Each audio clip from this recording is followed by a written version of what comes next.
to view the medication guide and to learn more about Ozempic, semaglutide injection 0.5 milligram, 1 milligram, and 2 milligrams.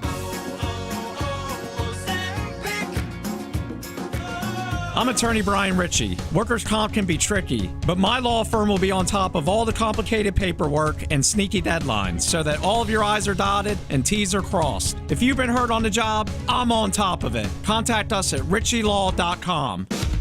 Broadcasting live from the Lenovo Studios. WCMC HD1 Holly Springs. 99.9 The Fan. The Triangle Sports Leader. I'm WRAL meteorologist Elizabeth Gardner. Gorgeous weather in our forecast. A high of 70 this afternoon under sunny skies. Sweater weather, though. It's likely to be the coolest so far this season overnight tonight as we drop down to 43 degrees. 68 for tomorrow under sunny skies. Weather update brought to you by Newcomb and Company, where your comfort is their business. Visit newcombandcompany.com. 3 o'clock check of your money. Dow Jones down 283 points to 45,970. Coming up with a puck, he's going to draw a penalty, and they score!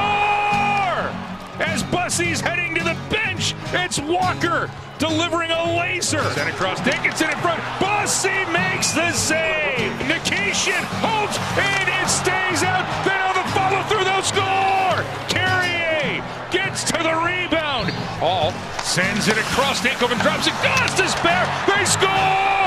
Oh, beautiful tic-tac-toe. The Drive with Tim Donnelly on 99.9 The Fan. The Drive with Tim Donnelly here on 99.9 The Fan. What's going on, everybody? I'm Tim Donnelly. Dennis Cox producing the show this Thursday. Not just any Thursday. It is a hockey night in Carolina. We are celebrating 20,000 subscribers on our YouTube channel. We'll have some details on the giveaway today, but I do think you can go ahead and follow us on social media and see the video there, and you'll get the details first. Video already posted. We're just, less than 3 weeks away from college basketball. Let's go. Positive vibes. High energy. Even if it's a little forced enthusiasm on a Thursday. And you know what we start with every single show. It's time for the Big 3 at 3. Number 1. Canes. Late night. 10 o'clock Eastern time puck drop. Taking on the Anaheim Ducks. Admittedly, I will do it at some point today because talking about this game throughout the day, I've done it 100 times in my mind. I will call them the Mighty Ducks. It just happens. It just And that's okay. happens. And that's okay. We don't. The Canes don't play them enough. They don't play them often enough for me to bake in just the Ducks into my lexicon. Let's go, Charlie Conway. The Drive with Tim Donnelly, 99.9 The Fan. There is a hockey game tonight, and I'm looking for all the things that all the fans want. Ehlers goal, Aho goal. I'm looking for highlights from Jarvis, Nikitin with bombs. I'm looking for all of that. But if you ask me, in my heart of hearts, what I think is most important, I just want the roster to continue to be the star. I just want the depth to continue to shine through. I want everybody contributing. That's been the story of the first 3 games. And if that continues to be the story, it just makes it easier, less pressure, less intensity for all of those cool things you want to see to happen.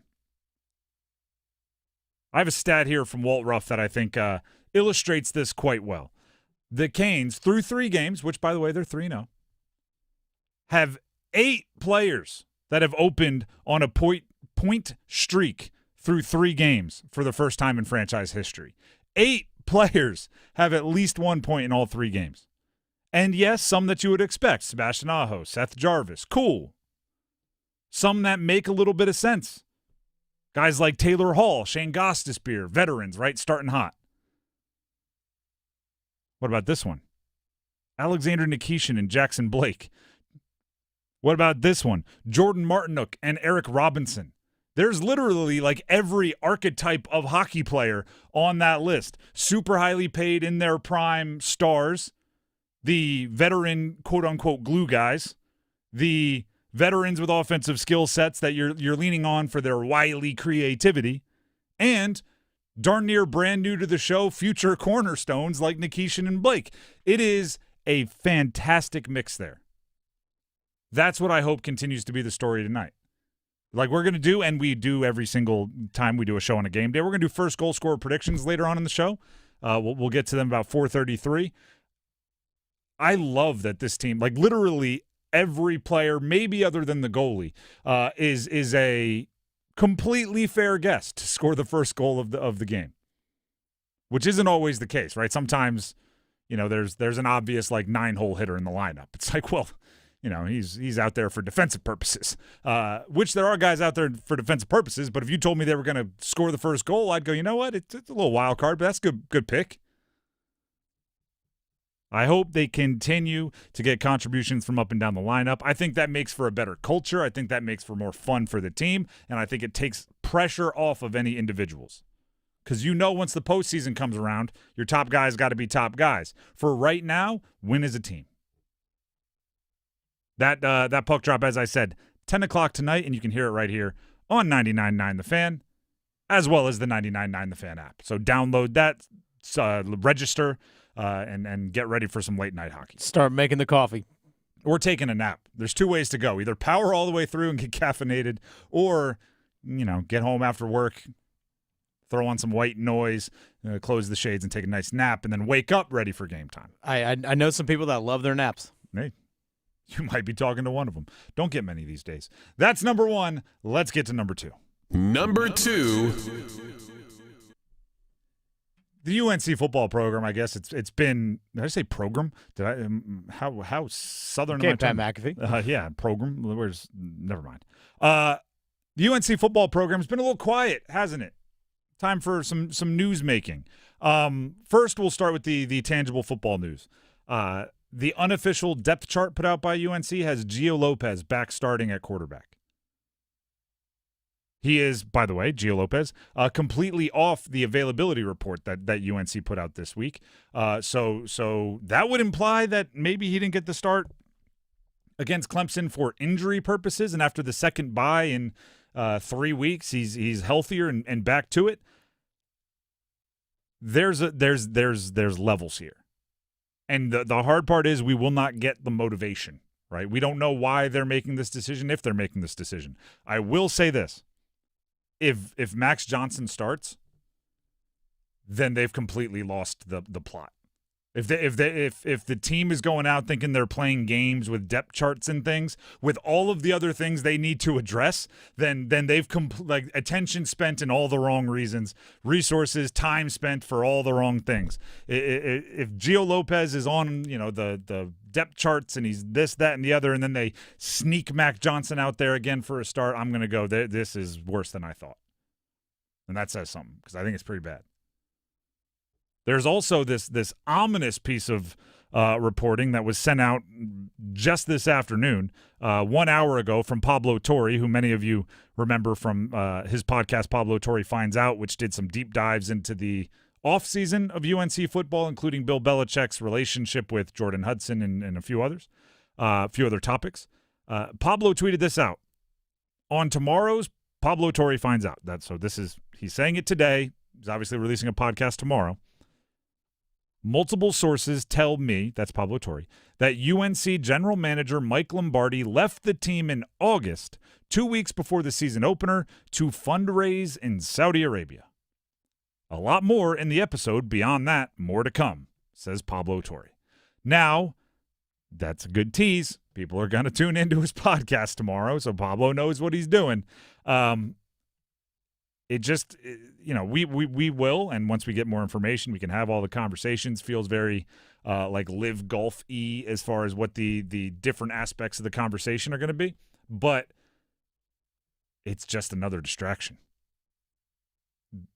It's just another distraction. I was listening to a podcast yesterday with Julian Edelman, and they were talking about how it just feels like it's not the Belichick thing. Right, because he's talking about what it's like as a Belichick supporter and a Belichick believer to watch what's happening this year at UNC, and it just doesn't feel like what they're used to. It feels different, And I think a big part of that is this guy would move heaven and earth to eliminate distractions for his football program, for his football team, for his franchise, for his players. And this year, it's just every week there's something else popping up that's a potential distraction. You know what I wouldn't want?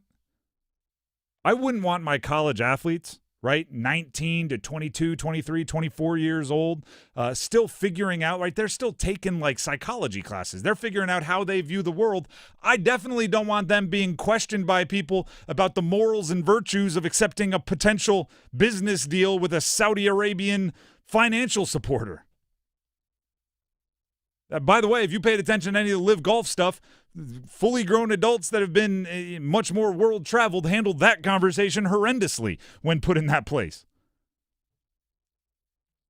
UNC football, boatload of distractions. That's like the subtitle of the movie, right? Did you see Speed 2, like Lost at Sea? It's like, did you see UNC football 2025? Lots of distractions. That's what comes after the colon.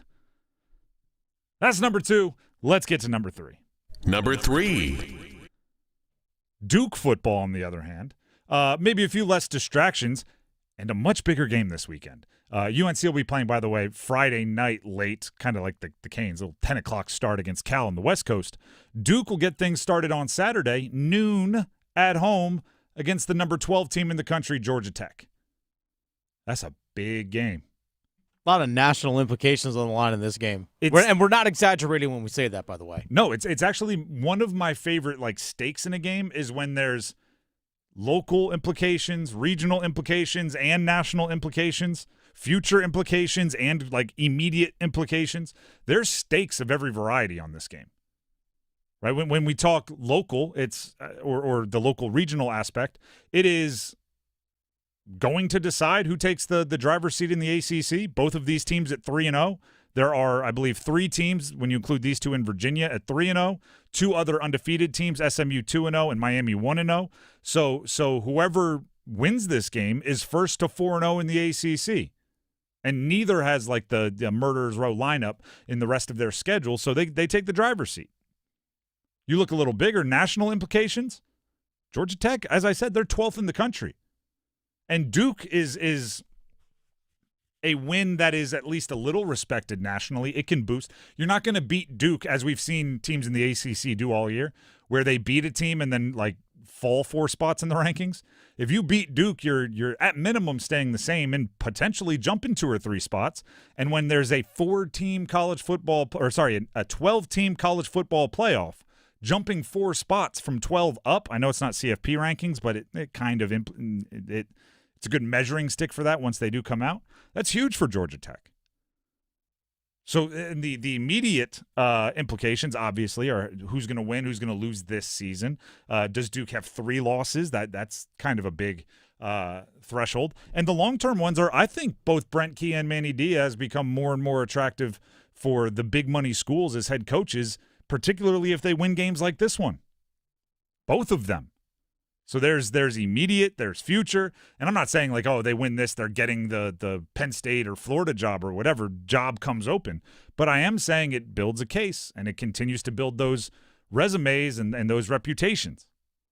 So that Duke versus Georgia Tech game, I mean, there's every kind of stakes on that one. It's a lot on the line. And on top of that, 2 of my favorite quarterbacks in the ACC.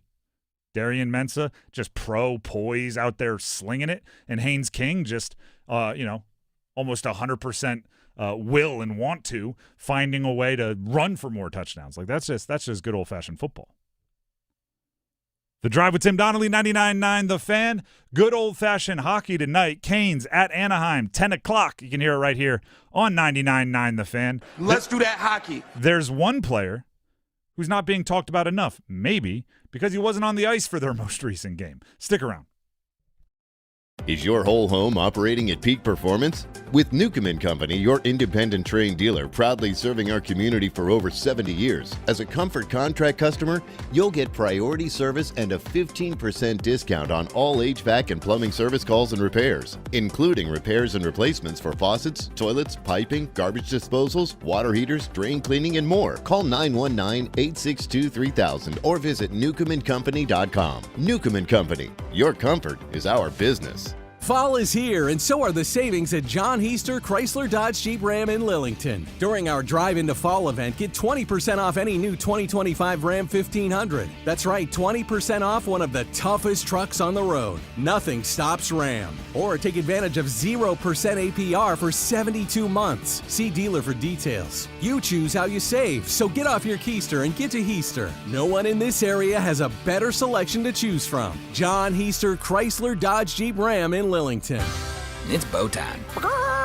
Fumbling the food on game day? Rookie move. But you know Bo can make your tailgate a winner, breakfast, lunch, or dinner. Because the Carolina Legend has everything you're craving.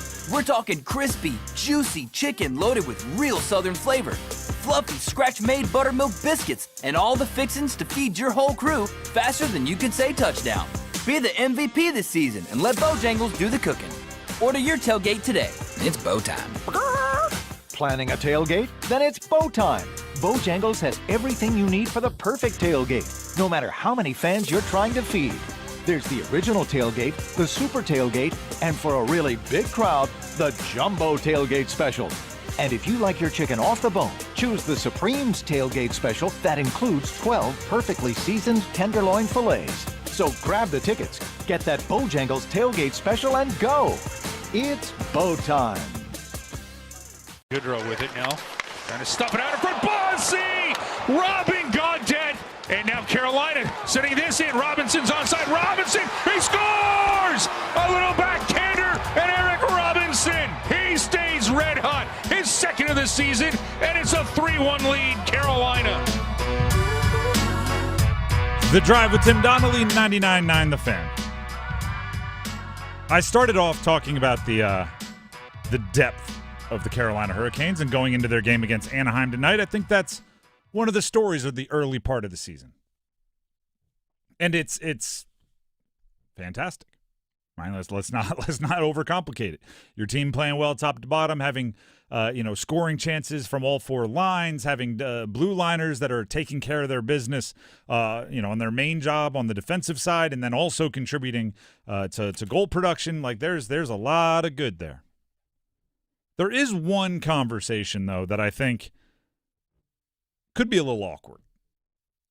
All right, so let's just acknowledge that we're all friends here. I think you're when you're with your closest friends is when you can have the awkward conversations and they're not awkward. So we're close. Of all the roles, and we Dennis and I were just talking off air about Eric Robinson's role, right? Maybe his role is growing. Showed up looking to be a glue guy. He's good size, good skater. Maybe there's more goal scoring there. Who knows? Started hot. Somebody like Logan Stankoven. We talked with Eric Tulsky, the general manager. We talked to him before opening day out there on the plaza. And I asked him, I said, was it always the plan to give Logan Stankoven a chance at center? And he was like, well, we thought he could. It wasn't necessary. We weren't thinking like, hey, this time next year he's going to be playing a different position. But it was, his role could be changing a little bit, right, from what it was last year to this year. Obviously, it is changing from what it was last year to this year. So what's Jesperi Kotkaniemi's role on this team? What is Jesperi Kotkaniemi's role on this team? It's a complicated question, right? First of all, his role is in the most basic form. Forward, making $4.8 million a year. Center, making $4.8 million a year. Young player who's been a part of the group growing together over the last however many handful of seasons, and that's what he is. I've said this from the very beginning, despite the fact that I've been painted at times as like a big Kotkaniemi hater. I like him as their fourth-line center. Like, very much so. And I think he can grow, and if he sticks around and there's not any kind of movement, I think he's a potential replacement for Jordan Staal as a checking line. I think his size is underrated, and I think in that role you won't expect or be as disappointed if he doesn't score a ton. And he can play a physical style. Absolutely. We've seen it. Tough dude. I actually give him, the best or the most recent example, he took like the business end of a stick to the face right before the season, and he's like, give me a tinted visor, I'll play. Like that he's a tough dude. But here's my question, right? What is his role? Because right now, he was active for the first two games. I think he played more noticeably good more noticeably, in a positive way in the first game. Second game, I wouldn't say he played bad, but I just didn't notice him as much, which, is what it is. And then the third game, he was healthy and active as Mark Jankowski got his first run of the season. So he was, watching from the booth. I think, and I'm not calling for a trade, but I'm just illustrating a situation where a trade might be plausible. If you see him as a fourth-line center most nights and an occasional healthy scratch to give someone else a chance to stay in rhythm, I'm fine with that. If the league sees him as something more than that, could it be seen as ignoring an opportunity to not let them pay the price for what they think he is when you maybe don't? Isn't that part of what roster management is? Finding a player who you think is worth 6 out of 10, that the league thinks is worth 8 out of 10, and making that 2 out of 10 profit in the return? Isn't that part of roster management? Did anyone notice? And if you did, I'm fine to it. I'm open to it. But did anyone really notice his absence with Mark Jankowski in there in the third game? Because other than just being aware, like, the lines came out this morning, and he's a healthy scratch. Which, by the way, we don't know who's skating today. They haven't skated it. They're not having a morning skate, so we won't get those lines till later. But game 3, other than look, Kotkaniemi's not going to be out there being like a reaction, so you're generally aware of it, I don't think I would have noticed. So what do you do? And the other side is, if you're going to trade for something truly valuable, trade for a player who's making a good amount of money, $4.8 million it becomes perhaps a crucial part of it. Clearing up cap space and also giving them a forward that they can skate. It has, I want to be clear, right? Because, like I said, I think there's a role for Kotkaniemi that he can play very well for the Carolina Hurricanes. Mm-hmm. And I think him as a fourth-line center, he becomes one of the best fourth-line centers in the league. I think there's talent there. But I also want to point this out. You don't get anything in return for a trade when you're trading something with no value, right? Like last year, there were a few times where I thought they should explore an Andrei Svechnikov trade. That's because I thought they wanted to get something really good back, and other teams aren't in the interest of giving you something really good back in exchange for your spare parts and broken players. You have to give something that they will see as valuable, or else you're not going to get anything that they see as valuable in return. So Kotkaniemi, Jesperi Kotkaniemi, there's value there. Now, it might be him plus to get something of tremendous value, but we were doing some, I forget what we were looking for. We were on Facebook Marketplace as a family. We were looking for something recently. There's a lot of stuff on there that I'm just like, if I wanted a broken lawnmower that I'd have to spend $100 to fix, I wouldn't buy it for $250 from you on Facebook Marketplace. Meanwhile, if there's a lawnmower that works and you're selling it for $50, all right, now we can talk, right? Like, that's kind of what I'm talking about. Jesperi Kotkaniemi's not a broken lawnmower. He can cut grass, right? He can do something of value for you. And then this all returns back, talking about roles changing, to Logan Stankoven. How's he doing at second-line center? I think he's doing pretty well through 3 games. If you're comfortable with that there, that clears up other things that you can do, right? If you're not comfortable with him at center, if you still want a 100% option of moving him back to wing, then you got to keep a couple extra centers on the roster, because you're going to need somebody to move up or somebody to step in and all those things. So I'm not saying anything now, but I've talked about it. I'm going to continue to talk about it. This first month for the Canes is kind of just information gathering, right? Just what can we learn? Well, what can we learn about Jesperi Kotkaniemi's role that, almost immediately, without any significant injuries to the forwards, he's already a healthy scratch in Game 3? That probably tells you something about what the Canes see as his role. That's not what just smack the microphone. That's not what I think of his role. That's what they think. That's an action. That's them showing us. If the rest of the league thinks there's more there, actually, I don't even want to say the rest of the league. There's a team or two that think there's more there. Down the line, I think you make that decision. Not now, or that inquiry. which, by the way, we also talked with Eric Tulsky about this before opening night. He's talking to every GM in the league every couple of days. Oh, yeah. He's calling them every couple of days, and the what they call it, Behind the Storm, their YouTube behind-the-scenes show that just came out, first episode. Only complaint I have is it was like 11 minutes, and I think you get a half hour at each of those episodes. There's more I want to see. But they had some of the behind-the-scenes of the Keandre Miller trade, and you kind of got the vibe. He was just on the phone calling out, hey, so what's going on with Keandre, right? Like, just that's how he operates. He's trying to get information. Maybe on those calls you go, so what do you think about Kotkaniemi? I don't know. I'm just spitballing here. Find out what the value is. One thing as well we know Mark Jankowski, by the way, can kill penalties. That's something that he has done and can do. We actually started seeing a little bit of Kotkaniemi killing penalties this preseason and being a penalty killer, at least in the first couple of games. So we've seen that a little bit. Something that he hasn't really done yet in his career, which is, hey, the more you can do, the better. It's a good thing. Because I still think that the Canes need to have that depth throughout the lineup to fill that role as well. You can't just ask Stahl, Martinook, Aho, and Jarvis to be all the, then, all right, Eric Robinson, you kind of filter in there every once in a while too. You need to have at least 6 guys that you can trust that can go out there and kill penalties. So that's something that also needs to be taken into consideration as well, is that, well, if Robinson, knock on wood, goes down during a game or something like that, you need to have someone that can step in and help in that regard too. I want to be clear here. If they don't want to trade Kotkaniemi, that's fine. I'm good. Yeah. I am good keeping him. You don't have to. But if you see value there, I would explore it. If you see value. Because if he's already a healthy scratch, obviously you feel like you can play and win games, perhaps without his contributions. That's all I'm saying. Because I was surprised he was a healthy scratch that early. And maybe it does, after I gave him all his flowers for being tough. He is still wearing the tinted visor, and maybe they just thought, like, hey, he's been through some physical stuff here. Let's give him a break. Let me ask you this, though, Dennis, just since you added in that he's been killing penalties and stuff. Obviously, I played college football. Football is my first love, whatever you want to call it.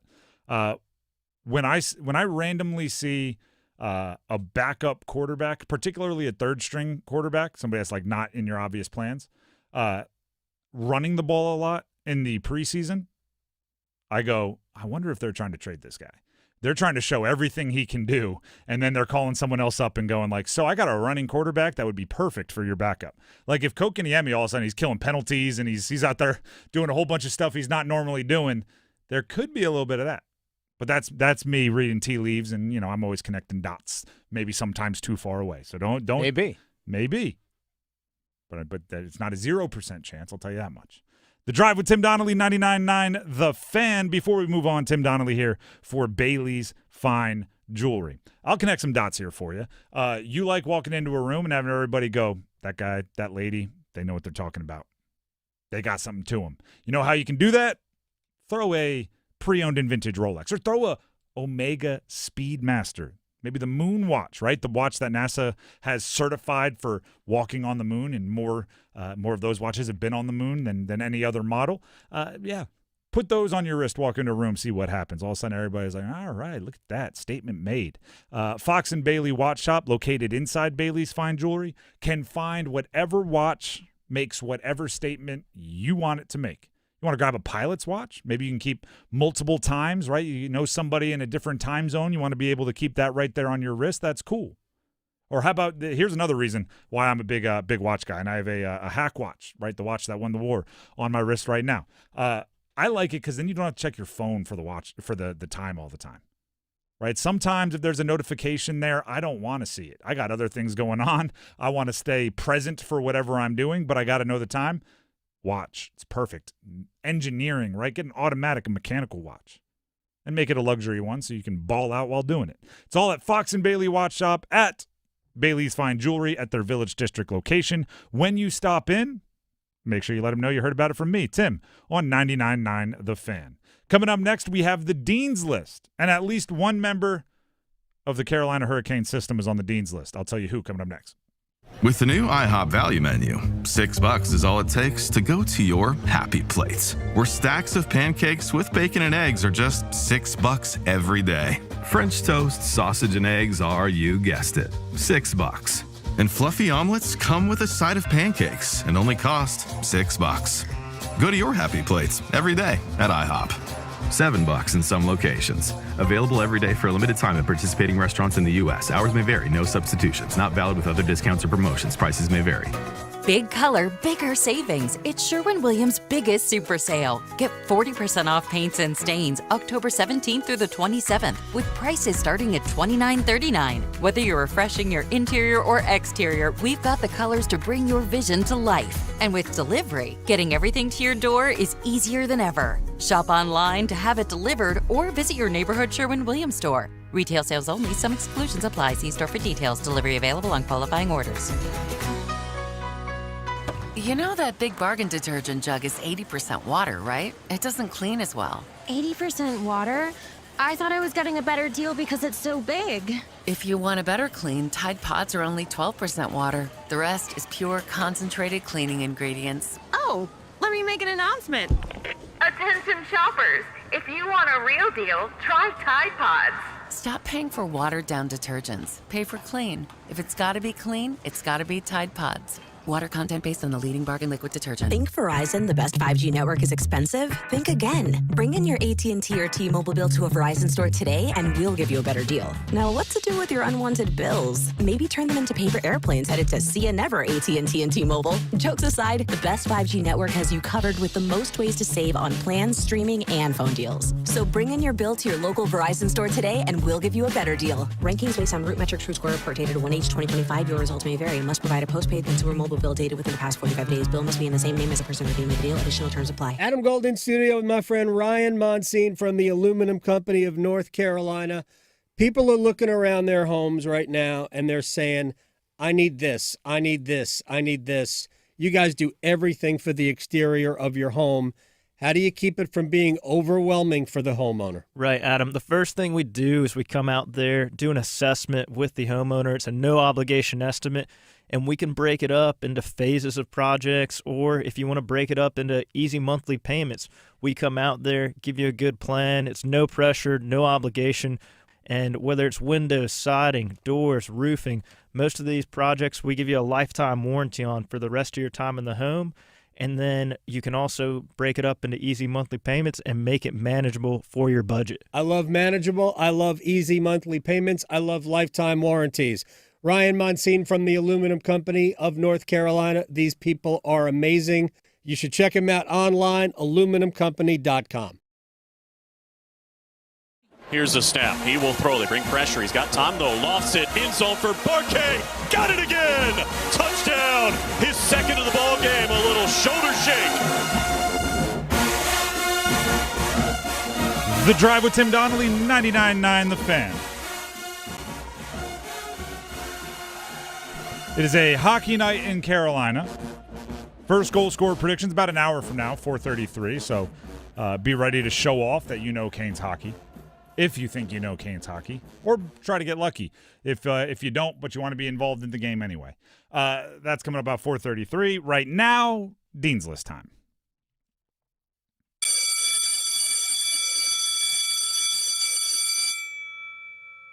Where we give a little extra love to those that are involved directly or indirectly in the college sports world that we hold so near and dear to our hearts here in the Triangle. I'll get us started. I promised a member of the Canes system. I'm going to this is at least his second time on the Dean's List. Charlie Serrato, who is one of the prospects for the Canes. He plays for Penn State in the college hockey. Some breaking news from Penn State about Charlie Serrato, who, by the way, is the nation's leading scorer. So he's doing well in college hockey. He was named one of 5 new additions to the U.S. Collegiate Selects team ahead of the 2025 Spengler Cup, which just so happens to take place in, I apologize if I mispronounce this, Davos, Switzerland. Okay. Or Davos, Switzerland this December. So another Cane prospect building up his resume and building up the hype around him. Already at the moment, the nation's leading scorer in college hockey, and is now, anytime you get to wear Team USA on your jersey, that's pretty darn cool for any athlete. So shout out to Charlie Serrato for getting it done over there at Penn State. More Dean's List? How about this?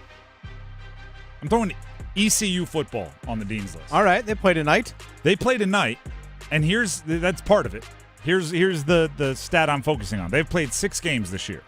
Okay, and one more tonight will be game 7. Tonight is their 4th game that's been on a Thursday.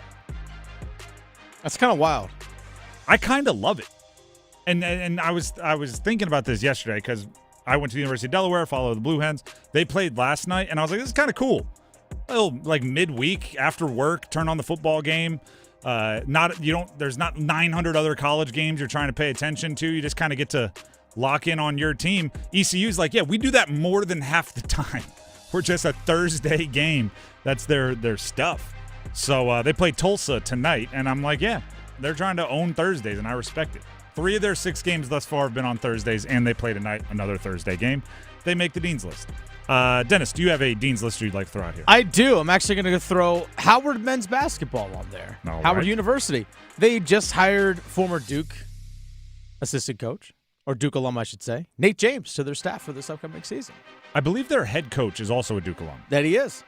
And I believe are they playing? I think they're playing in the Cameron, whatever they call it, the Brotherhood Run or something, maybe with Niagara, which could potentially be where Greg Paulus is the coach. I'll have to go look and see on that one. But they are playing Niagara this year, correct? And Duke maybe right the game before or after? No Duke this year. Never mind. I was wrong. Actually, I'm sorry, Duke is the day after. Yes. I take that okay. back. Yes, correct. So that's the little Brotherhood Run where Duke is playing Niagara, coached by Greg Paulus, on day 1. Day 2 in Cameron will be a game that doesn't feature Duke. It'll be Howard, coached by a Duke alum, and Kenny Blakeney. Kenny Blakeney, thank you. And Greg Paulus's Niagara team will play each other in Cameron on day 2, and then day 3 will be Blakeney's Howard squad against Duke. So it's kind of an interesting deal there. Just by the way of having a Duke alum as your head coach, you get like a cool little midseason triangular at Cameron. Yeah. For schools that, would have to, get paid a lot to get beat by a lot if they wanted to play in Cameron ever. So they get 2 games, which is kind of cool. And one of them is not against Duke. More Dean's List, or did you have more you want to throw on there? No, that's it. Cool. This is a requirement. Anytime you are added to a list or a watch list, an award watch list, we always give you a shout out if you are connected to one of the teams we cover. Duke's offensive line has been added to the Joe Moore Award midseason honor roll. The Foundation for Teamwork, which is a heck of a name for a foundation. The Foundation for Teamwork presents the Joe Moore Award, recognizing the most outstanding offensive line unit in college football each year. So midseason, they add some more teams, right, that weren't on the preseason watch list. Duke football offensive line has been added to the midseason honor roll for the Joe Moore Award. And as I will continue to say, there are a lot of awards in college football. We made this rule that if you're added to a watch list, you got to get in the Dean's List, and it feels like every second day we have somebody else adding to some award watch list. Last Dean's List member, and come with me on this walk. Could be a long walk, but we'll get there. I'm putting UNC football, the North Carolina Tar Heels football program, and hear me out, okay? Just hear me out. So ESPN keeps recruiting rankings for football, and they just updated their 2026 recruiting rankings. And we know that Amir Brown from Rollsville, 4-star, just decommitted from UNC, and UNC has this tornado of reporting from every different direction, not much of it complimentary. And I clicked on it, just as I always do when I see updated rankings of some kind, because that's my thing. And I expect to, all right, where are the local teams? Was not expecting UNC to be 16th in the country in the 2026 recruiting rankings. 16th in the country, not like 16th in the ACC, which is where they kind of are like in the ACC rankings right now. We're talking 16th in the country. And that got my mind going to, like, if you're recruiting well right now at Carolina, that is an accomplishment, because there's a lot of things going against you. I don't know if I talked about it on air. I know I've talked with people off air. I think it would be fairly easy if you're like in the final three, right? If a player's like, my final three, I'll make my commitment on Saturday are, whatever, the Drive State, 99.9 The Fan University, and North Carolina. I think if you're the Drive State or 99.9 The Fan University, you could place some well-planted comments that would make them double take their interest in North Carolina based on the reporting done. People probably will never admit to negative recruiting, but trust me, it happens. Mudslinging like a political campaign out there. The fact that Carolina is the 16th best recruiting class in the country is pretty impressive right now. They got some headwinds. They got some things working against them. And that's updated yesterday. Can I poo-poo on that just a little bit? Sure. I mean, you can. Let's see. So the reason why I poo-poo on that a little bit is that North Carolina back in 2020, their recruiting class, depending on what you look at, Rivals, 247, On 3, was either 12th, 14th, or 16th. Okay. You go into 2021, North Carolina was 15, 14, 12, again, depending on what recruiting ranking you're looking at. Go into 2022, 11, 10. I think Mac Brown was doing the same thing, actually, or even higher. So how is it any different? It's like North Carolina's been there. The reason why it's a little different is because I don't recall any articles about Mac Brown having the most dysfunctional relationship with his players in the history of the game. There's that. So, trust me, North Carolina, and I've said this a long time, they are a sleeping giant on the football side of things because of, I think, how inherently just cool their brand is. And I know cool isn't the word the kids will be using, but hey, that's what I use. I think the reason Mac Brown is no longer the coach is because he was recruiting really well and it wasn't translating to results. If they were as good as North Carolina has been the last 5 years, and they were recruiting the 80th best class each year, it'd be like, hey, you're getting the most you can possibly get out of these guys. But when you're consistently in the top, 20, and you're not getting top 20 results, that's when you lose your job. But I will say this, Mac Brown, for all of the good and bad of Mac Brown, I've never heard anyone have a bad thing to say about the dude. No, not at all. In the last 2 weeks, I've heard more negative stuff said about Bill Belichick than I've heard about Mac Brown probably in my life. So that's why I thought the 16th was extra surprising. Not that North Carolina was there, that North Carolina was there amidst all of this. Somehow they're recruiting, the meme with a little dog sitting in the fiery room, and he's just like, it's fine. This is fine. Somehow their recruiting is just in the middle of a fiery room like, no, come here, seriously, it's a good decision for you. And it's working. It's a heck of a pitch. The Drive with Tim Donnelly, 99.9 The Fan, that is the Dean's List.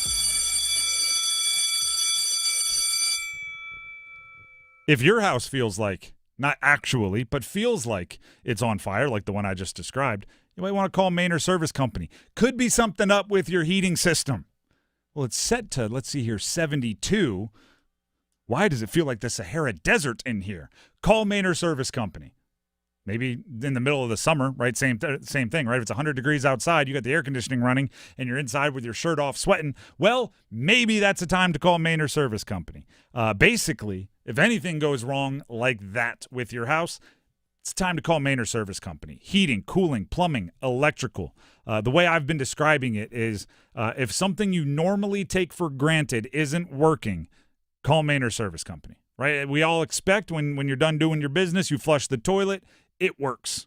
We all expect when you turn on your shower, you get hot water, even if you got to wait a minute or two. We all expect if it's hot outside, you walk in, you get that cool rush of air. If the things you take for granted about your house aren't working the way they should or aren't working at all, Mainer Service Company. They're expert technicians that service the entire triangle, all of Wake County, and 50 miles in each direction, any direction, as well as 24 hours a day, 7 days a week. They want to come out and get it back to where it should be, being taken for granted, right? Those are the things that should be taken for granted. They should work. They should be dependable.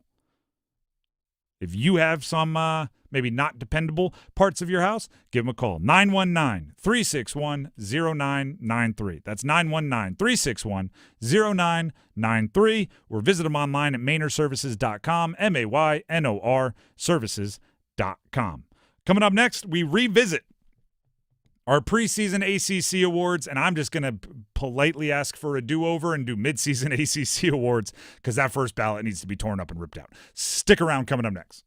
It is I, Juan Carlos Santiago del Santiago, the coolest man in the world. Yes, I am back in Raleigh. Do I go downtown with so many places to party? No, I go to the Shakey's place. The good food, the fine drinks, the coldest of beers, and of course, the many, many beautiful people. I always hang at the Shakey's place, the coolest bar in the world, because, well, it was built for me. Juan Carlos Santiago del Santiago, the coolest man in the world. The Shakey's place, 8800 de Raleigh Road by the Shelley Station.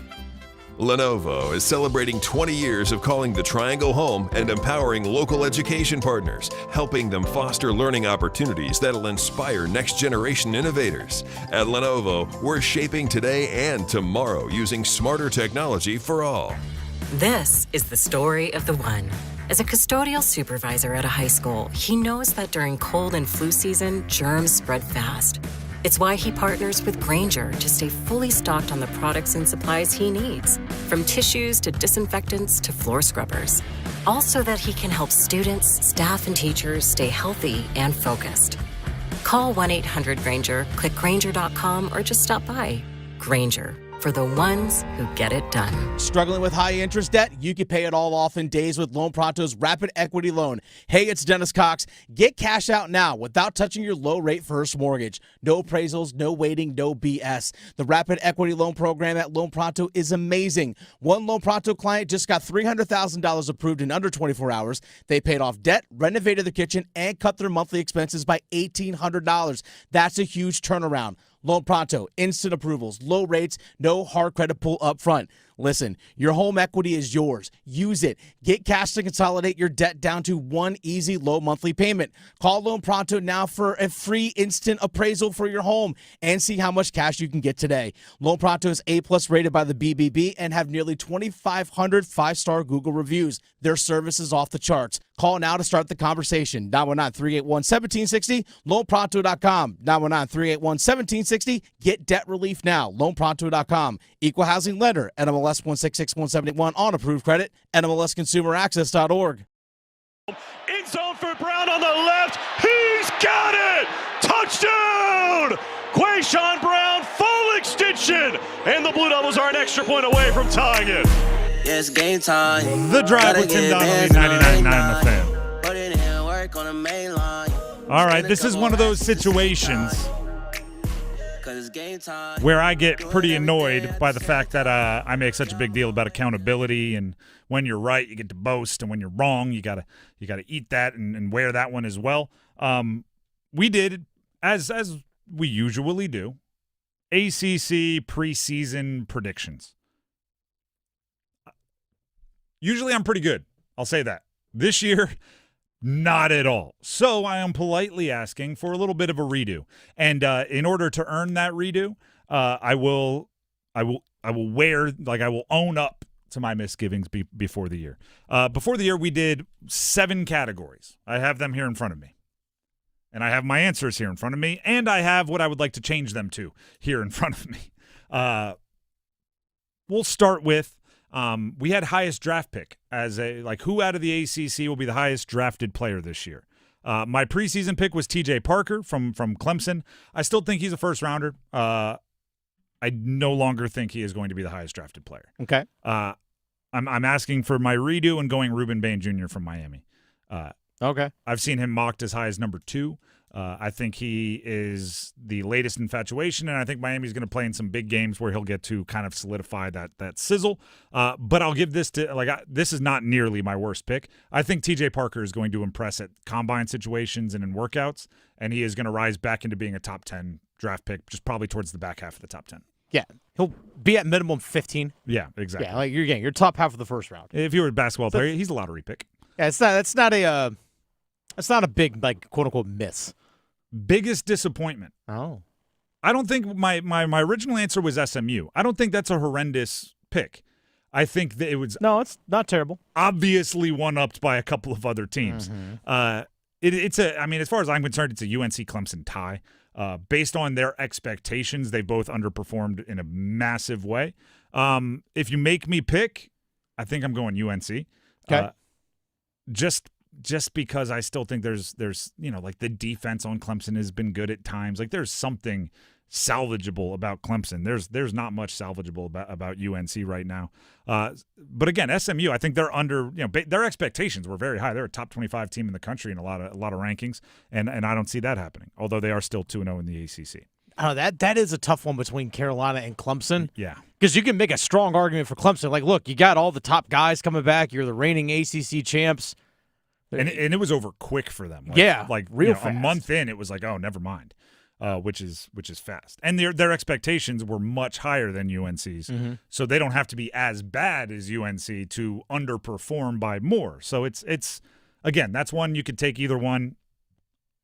SMU wasn't the right answer, at least it hasn't been thus far, but it wasn't a bad one. The only one that I think I nailed, the only one that I think I got like truly right, Hollywood Smothers as biggest surprise positive for this season. He's leading the league, leading the ACC in rushing by 200 yards. So, and that's coming off a less than stellar game against Notre Dame. So my preseason pick was Smothers. I'm sticking with Smothers. Obviously, he won't be a surprise from this point forward, but based on preseason to end of season, I'm still there. Defensive player of the year, I'm switching it up again. I had Avion Terrell from Clemson. He's actually playing all right. He's one of the players that I think has been a bright spot for them. But I'm going Vincent Anthony Jr. from Duke. He's leading the conference in sacks by 2. I know Ruben Bain Jr. is getting all the love, and he's got the maybe more physical sizzle and hype and everything, but Anthony's outproducing him with, I would say, less premier talent around him, right? He's leading the league in sacks by 2. He's amongst the leaders in sacks in the country. So Vincent Anthony Jr., Defensive Player of the Year. Coach of the Year, I went – remember I said I was going to ask for forgiveness? I went Bill Belichick. We got to let that one sit. We got to. I have to earn my redo here by just letting that one. Listen, it was mostly because of the schedule. I thought UNC's schedule was not very good, so I thought he would have 7-8 wins just like by deep. It's not going to happen. I'm changing it to Jake Dickert at Wake Forest. Could go Brent Key at Georgia Tech, but Wake Forest being 4-2 probably should be 5-1. Should have beaten Georgia Tech. I think that's my pick. Elliott at Virginia. Another could be a Good, candidate. yep, another solid answer. Could be Manny Diaz at Duke. Like there's, maybe not as much because of the Tulane loss, but if he didn't have the Tulane loss, I think he'd be in the mix. But yeah, there's some good ones. Dickert, Key, those are 1-2 in my eyes. But yeah, Elliott could definitely get a strong push because I don't think anyone really anticipated Virginia being what they are right now. Not at all. And maybe Miami. I mean, if you wanted to throw crystal ball in there. Player of the year, I went with Cade Klubnik. Goodness gracious, I was not seeing the field well. No, trust me, I was wrong on that one too. I'm going Carson Beck. He's just a really efficient passer on the best team in the conference. That's traditionally a good recipe. Mm-hmm. He's also getting knocked down, I believe, now because of he dated a TikTok star in the offseason and people just kind of soured on him. But I think the more big games they play, he'll work his way out of that shadow. If Haynes King didn't miss a game, I might have gone Haynes King. Yeah, I don't see him getting the love from those that don't aren't in the weeds of the, you know what I mean? Like aren't watching it every game. And then last one we had, who's going to be your ACC champion? I said Clemson. I think I was kind of gloating about it. Like I was real jerk about it. So we weren't the only ones, man. So it's okay. Eat that. And I'm switching it to Miami. It's chalky and boring, but they're one of the best teams in the country, and for the ACC, I think they have to continue to do well, and if they end up top 3 team, and maybe even mix their way into a bye in the first round and all of that, that's huge for the ACC and the CFP. So Miami would be the pick there. Dennis, is there anything obvious that you want to make amends for or change up? Let's see. I had TJ Parker from Clemson as my ACC Defensive Player of the Year. Vincent Anthony Jr., I think it's a real strong case, especially if they're able to beat Georgia Tech. I think it just only adds to that. Yeah, big boost this week, yeah. But yeah, so I said biggest disappointment. I also said SMU as well, but I might go Clemson just because of the expectations were so high. I'm kind of there with you in that regard. But the biggest surprise, Smothers, all those things I think were pretty spot on. And yeah, we all picked Clemson. It's not, like I said, it's not just us. All of us in the media. And not just ACC media, national media, and understandably so. Yep. understandably so, which probably means they are the biggest disappointment. I want to be clear. Everybody picked Clemson. Yeah. But I just don't think everybody holds themselves as accountable the way we do. Well, I think a lot are going like, I didn't pick Clemson, even though we have the reports. Like only 5 of you didn't pick Clemson in the ACC preseason poll or whatever the number was. How did 30 of you not pick Clemson when we ask you now? It's like when there's a big game or a legendary game 20 years ago in a stadium that holds 50,000 people. And now there's 500,000 people claiming that they saw it in person. Oh, yeah. It's one of those. It's like as long as anybody didn't pick Clemson to win the ACC, then every media member you talk to is like, I didn't pick them. It's like, somebody did because the overwhelming majority did. I 100% did. The coach of the year conversation is a pretty interesting one because Brent Key at Georgia Tech, undefeated got him in the top 12 right now.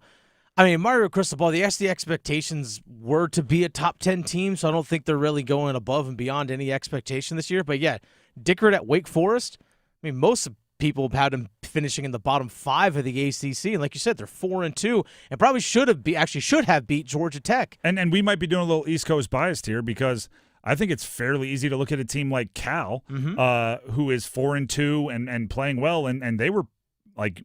They picked bottom 2 in every poll in the ACC. It's like them and Stanford. Stanford, and Wake Forest, ironically. Yeah. We're all kind of down there. So I think, if we were on the West Coast, there'd be people clamoring for Wilcox to get into the mix. I just think what's happening at Wake Forest and Jake Dickert is doing a lot there. Wilcox obviously isn't a new coach, so that it's a little different there. But there's a lot of really good coaches going around in the ACC. And we'll see, still a lot of football left to be played if you want to go win an award. There you go. The Drive with Tim Donnelly, 99.9 The Fan. Don't forget, text keyword CAR, C-A-R, to 919-860-5326 for your chance to win a pair of tickets to the Xfinity 500 at Martinsville Speedway in Virginia. That event is 10 days from now, the 26th of this month. Text keyword CAR to 919-860-5326 for your chance to win a pair of tickets to the Xfinity 500 at Martinsville Speedway. Football 4 is coming up next, where I answer this question. How good is Tetairoa McMillan really? Stick around. Looking for serious power and a serious deal? It's truck season at Wilkinson Chevrolet GMC in Sanford, and you can get 5.9% financing for 84 months on the tough, dependable GMC Sierra 2500. Whether it's for work, play, or both, the Sierra 2500 brings the muscle, and Wilkinson makes it easy to drive one home today. See dealer for details. Hurry to Wilkinson Chevrolet GMC in Sanford or online at wilkinsoncars.com. GMC, we are professional grade. Catch every single moment. The Dugout Tavern and Grill is an official member of the Canes Bar Network. With the NHL package, we broadcast all available games on the 16-foot high-definition video wall. Soak in the energy on our indoor-outdoor patio and bar, where you can see and hear the games. Plus, enjoy drink specials and a terrific menu. It's like you're on the ice, but better. The Dugout Tavern and Grill, Kelly Road in Apex, and thedugouttavern.com. Actual price will depend on product and subscription plan. Featured products are compounded drug products, which the FDA does not approve or verify for safety, effectiveness, or quality. Prescription products require an online consultation with a healthcare provider who will determine if appropriate. See website for details, restrictions, and important safety information. Want a boost in and out of the bedroom? Hims has you covered. Introducing a new 2-in-1 approach to level up your game. Tadalafil for better bedroom performance and zinc for testosterone support. Put it all together and you've got what you need to turn things all the way up. Getting started is simple. Just go to hims.com/joy to start your free online visit. Through Hims, you can access ED treatments including pills, chews, and more. 100% online. No office visits, no pharmacy lines. Just fill out a simple intake form and a licensed medical provider will determine if treatment's right for you. If prescribed, it ships free and discreetly to your door. Find affordable treatment options at up to 95% less than brand names at hims.com/joy. That's hims.com/joy, HIMS.com/JOY. This hour of the Triangle Sports Leader is powered by Ritchie Law Firm, injury lawyers. Ritchie Law is on top of it. Go to ritchielaw.com. That's ritchielaw.com. Broadcasting live from the Lenovo Studios. WCMC HD1 Holly Springs. 99.9 The Fan. The Triangle Sports Leader. I'm WRAL meteorologist Elizabeth Gardner. We have gorgeous weather for the start of the State Fair. Of course, the gate opened at noon, looking at 70 degrees for the high this afternoon, and it will be a chilly night. Take that jacket along with you. Lows will drop into the low 40s by early tomorrow morning, which is the coolest we've seen so far this season. And it stays cool tomorrow, a high of just 68 degrees, but nice and sunny. Weather update brought to you by Newcomb and Company, where your comfort is their business. Visit newcombandcompany.com. 4 o'clock check of your money. Dow Jones down 322 points to 45,931.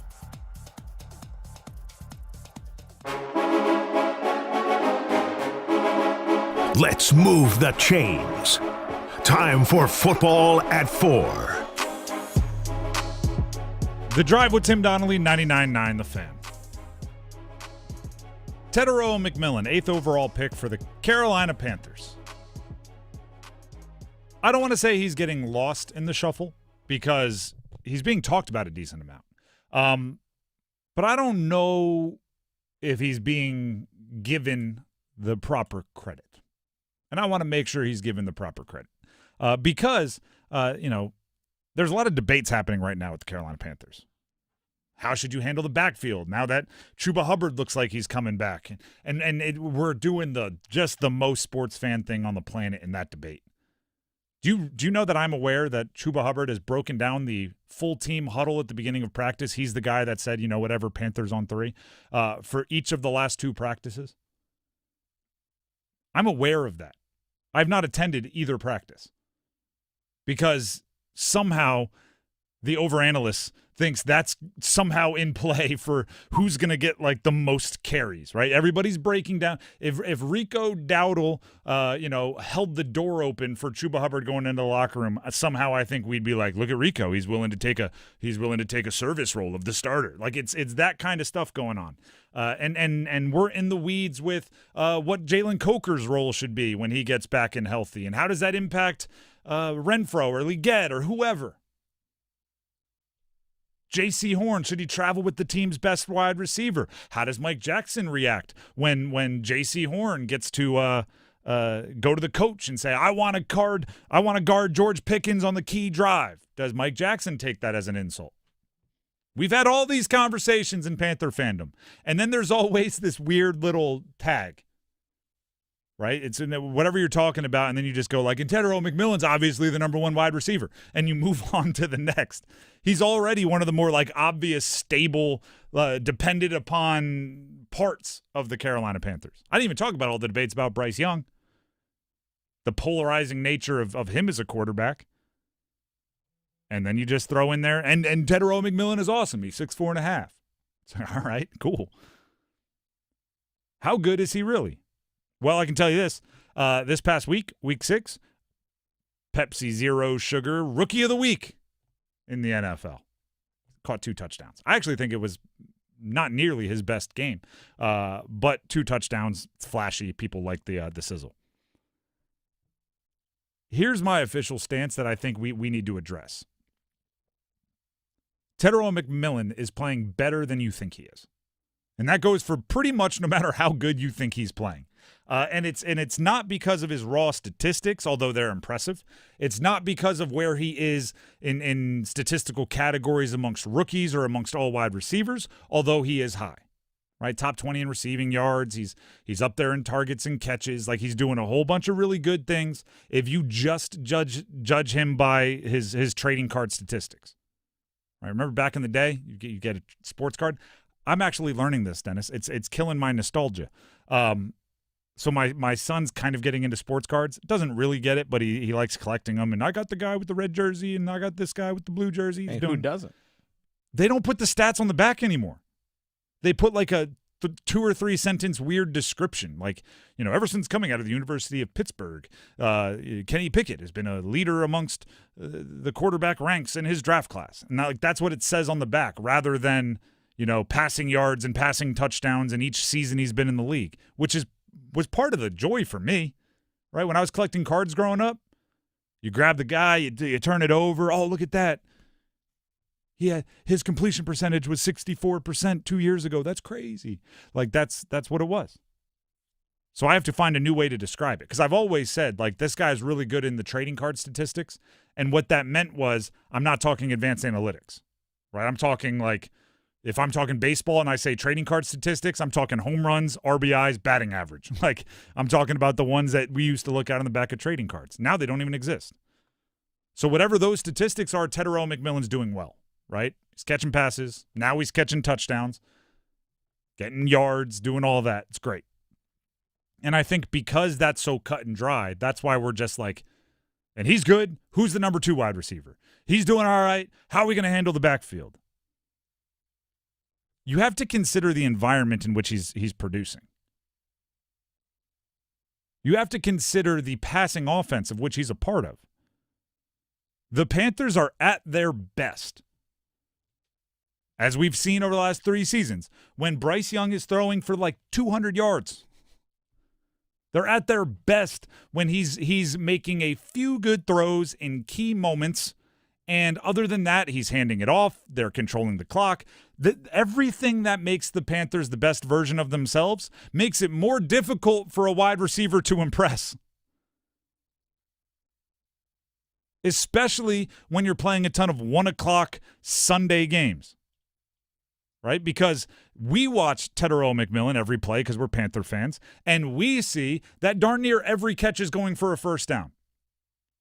If you go with raw totals, he has the 5th most first downs amongst wide receivers in the NFL, not rookies. All wide receivers in the NFL. If you go by per game, it's like 7th. He is one of the most effective chain movers at the wide receiver position. 27 total catches, 22 have gone for first downs. That's an insane rate. Now, because we watch the games, we know how high leverage those catches are. We know he's not just making a 7-yard catch. He's making a 7-yard catch on 2nd and 6, right? We know he's not just making a 20-yard catch.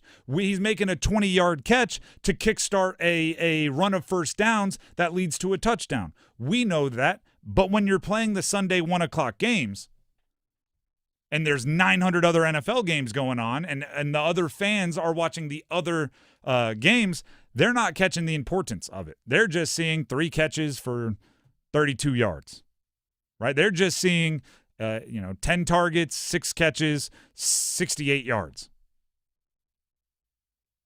We know one of them was a insane falling to the ground 4th down catch that was absolutely critical to the comeback win against Miami. To everybody else, that's 1 catch for like 15 yards. The other thing is, like I said, right now, Bryce Young, or the passing offense, actually, no, I think it was Bryce Young when I looked it up, 188 passing yards per game. 188. Not exactly what you'd think of in a modern aired-out offense, right? If you have 80 yards and your quarterback throws for 188, just look at the percentage, right? You're getting up close to half of all the yards that your team accounts for.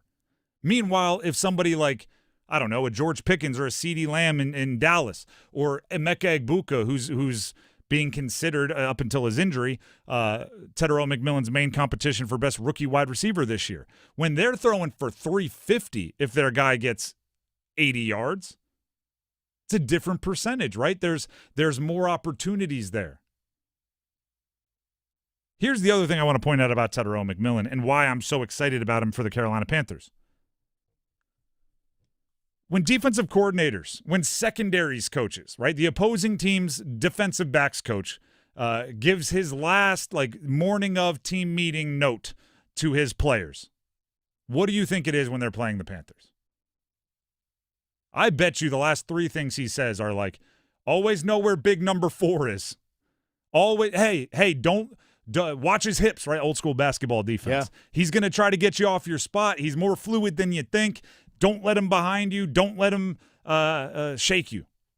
Identify where he is and adjust from there. And maybe let's imagine some practice squad defensive back. What about Xavier Legette? Well, if he runs into your zone, be aware of him. What about Hunter Renfrow? I guess on some 4th downs, pay attention for juke routes. Bryson Tremaine, I'm sorry, who are you guys? Are these names real? Like, who are these people you're bringing up? Focus on number 4. And come up and make a tackle in the run game. Tetairoa McMillan does not have the advantage of, all right, there's a number 1 wide receiver on the opposite side. I'll get the number 2 corner, or I won't have safety help. He's getting all of that and still producing. And that's why I don't think it's he's the constant stable. I think he's the one that you got to build your plan B around, right? I've been talking a lot about this kind of plan B. Plan A for the Panthers, it's in their DNA, right? It's nature versus nurture. You can't nurture this out of the Carolina Panthers as a franchise. Their nature, they were born with run the ball, stop the run. That's, you go to the Delhomme offenses, run the ball, stop the run. You go to the Cam Newton offenses, run the ball, stop the run. This year, run the ball, stop the run. That's their best version. But you need to have your counterpunch, right? You need to have your what if they stop the run? How do we get them back into it? My cross sports analogy would be if you're all about, we got like a post player in basketball and we're just going to pound it into the paint. We're going to keep giving it into the paint. And eventually they go to like a packed in 2-3 zone. You need a 3-point shooter that can just knock down 3 quick threes. And they're like, all right, I guess we got to go back to expanding our defense. Now you go back to your bread and butter in the post. Tetairoa McMillan has to be that 3-point shooter. We're running the ball with Rico Dowdle. We're running the ball with Chuba Hubbard. We're running the ball with Rico Dowdle. We're running the ball with Chuba Hubbard. Oh, look at this. The safeties are playing 6 yards off the line of scrimmage. Linebackers, all of a sudden at halftime, they all put on neck rolls. Like they're all coming out here to stop the run. You need to be able to go Tetairoa McMillan, 3 big plays here quickly, bring those safeties off. Let's get a dime package back on the field, and then you go right back to run the ball with Rico Dowdle, run the ball with Rico Dowdle, run the ball with Chuba Hubbard. I think it's also going to benefit him a ton when there actually is a true number 2 threat out there. Like if Jalen Coker comes back and plays and could be just a consistent threat, sure, it's only going to open things up for him more. Absolutely. And I'm seeing, it's funny how that's, certain members of the media treat that as a revolutionary idea. I'm seeing, like, you're never going to guess it, but George Pickens might benefit from CeeDee Lamb's return. And I'm going like, yeah, because all the attention that George Pickens has been getting is going to go on CeeDee Lamb. He's still going to be as good as he is when CeeDee Lamb is not around. He's just going to have less people guarding him. Of course it's going to be good. Same thing is true for Tetairoa McMillan. If Jalen Coker is just good enough that the defensive backs coach I was imitating earlier has to go and pay attention for Coker over the middle, that's all it takes for Tetairoa McMillan to go, as soon as I see that safety's eyes flash towards Jalen Coker, I'm running by him. Go watch, if you haven't done so already, because I watched it 900 times, go watch McMillan's first touchdown. And don't just watch the ball, right? Don't just watch Bryce Young scramble and then throw the pass and follow it in the air. Watch the entire route and watch the safety. The safety almost falls down when Tetairoa McMillan fakes towards the post and then bounces it back out. And there's no reason for him to fall down. It's one of those, like, I'm an idiot for falling for that jump. It's like, it felt like Mike Vick used to do this. Donovan McNabb used to do this. When they'd be 10 yards downfield running as a quarterback and they pump fake a throw and the guy jumps and you're just like, you're a dummy. It kind of felt like that. There was, like, the guy was in good position to stop the post. Tetairoa McMillan was like, I'm running the post. And the guy fell. It's like, you were already in good position to guard the post. Why are you jumping at the pump fake to the post? But he had him that good. Now imagine if that safety not only was dealing with the route, but also saw a Jalen Coker dig coming at him. Another thing he had to pay attention to. Yes, it'll absolutely benefit Tetairoa McMillan. But I want to make sure it starts with Tetairoa McMillan. The Drive with Tim Donnelly, 99.9 The Fan. That is football at 4. And if I got a little impassioned, I love the passing game so much. Just football theory. I don't know. You were a quarterback. It makes sense. Trust me. You know what? That's the ultimate. That's the ultimate compliment. Every time I watch Tetairoa McMillan, I go, sure would be nice to play with a guy like that. No offense to my receivers. Some of my best friends. And Tetairoa McMillan amongst them. The Drive with, and by the way, I'm not Bryce Young either, so we're all not at that level. The Drive with Tim Donnelly. You're taller. I am. significantly. I got him in that. The Drive with Tim Donnelly, 99.9 The Fan. Here's Dennis Cox. Hey, Dennis Cox here for my friends over at Raleigh Weight Loss Center. I've been with the program at Raleigh Weight Loss Center basically 2.5 months now. 40 pounds down, but most importantly, maintaining the 40 pounds down. That's the key part about the program, is that not only do you want to reach a target weight, but they want to help you keep it there as well. That's the goal with Raleigh Weight Loss Center. And we talk about where do things start. Where's the plan? What's the plan? That's the thing about Raleigh Weight Loss Center, is that there is an actual plan. I know how frustrating it can be when you might be trying to go on a weight loss journey. You're trying to look up, well, what about this diet or this exercise program or this thing? And then you always end up reading or hearing from people, well, figure out what works best for you. Find what works best for you. And you have that thing go through your mind of, no, you tell me. You tell me what's best for me. That's what Raleigh Weight Loss Center does. They put a plan right in front of me. They say, Dennis, follow this plan. Had an initial meeting consultation with them. All right, Dennis, follow this. Do that, you'll see results. 40 pounds in 10 weeks. 40 pounds in 10 weeks. Simple as that. Follow the plan that they give you. It's that simple. But if you have questions about the plan, if you really want to know if the plan works for you, maybe there's some health concerns. And we finally get to first goal scorer predictions. You can get them to us in our YouTube live stream comments, 99.9 The Fan. In our YouTube live stream comments, 99.9 The Fan. Check out the live stream there. Or I have a tweet out that is also soliciting first goal scorer predictions. You can comment there, as many of you have already done. All of that coming up next right here on The Drive. Do you have a smartphone? Of course you do. Do you have a pocket or pouch or human hand to hold your smartphone? Then you have no excuse. Download the 99.9 The Fan brand new app today and take us with you wherever you go. Your favorite hosts, podcasts, and live sports action all in one place. Available for Apple iPhone and Android phones. Finally, there's an app for 99.9 The Fan. Download the 99.9 The Fan app today. Powered by Aspire Money Management. It's Trick Out Your Wheels with Soundstation and Security. Our contestants are ruling the streets. Here come the bikes, and the bass is bumping. Soundstation and Security can hook up all your vehicles with amazing custom stereo systems and speakers. Does that golf cart have strobe lights? It sure does. Soundstation has tons of LED lighting options for your bike, ATV, and even golf cart, and we install it all. If it's got wheels, Soundstation and Security has got you covered. In Raleigh, Smithfield, and myhotsound.com. It's the Drive into Fall event at John Heister Chrysler Dodge Jeep Ram in Lillington, and right now you can drive away in a brand new Jeep Grand Cherokee Limited for as low as $34,500. That's over $10,000 in savings on the SUV you've always wanted. See dealer for details. Luxury, power, and performance, all for a price that'll blow you away. Plus, the largest inventory and best selection in the area to choose from. So get off your keister and get to Heister today.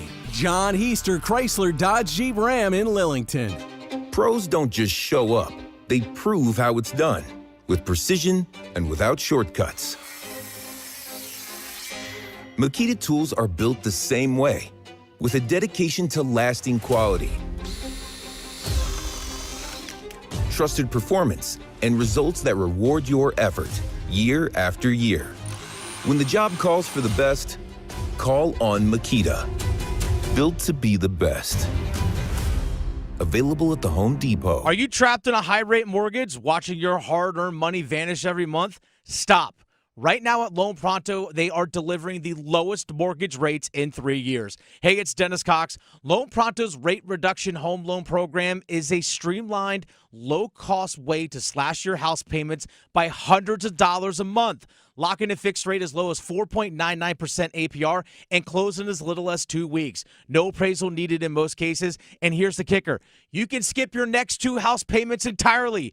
Don't wait. Rates this low won't last. Call Loan Pronto now for your free, no-obligation quote. Loan Pronto is amazing. Imagine lower payments, more money in your pocket, and a fresh start with a better mortgage. Call 919-381-1760 or visit loanpronto.com to lock in your new low rate and skip those next 2 payments.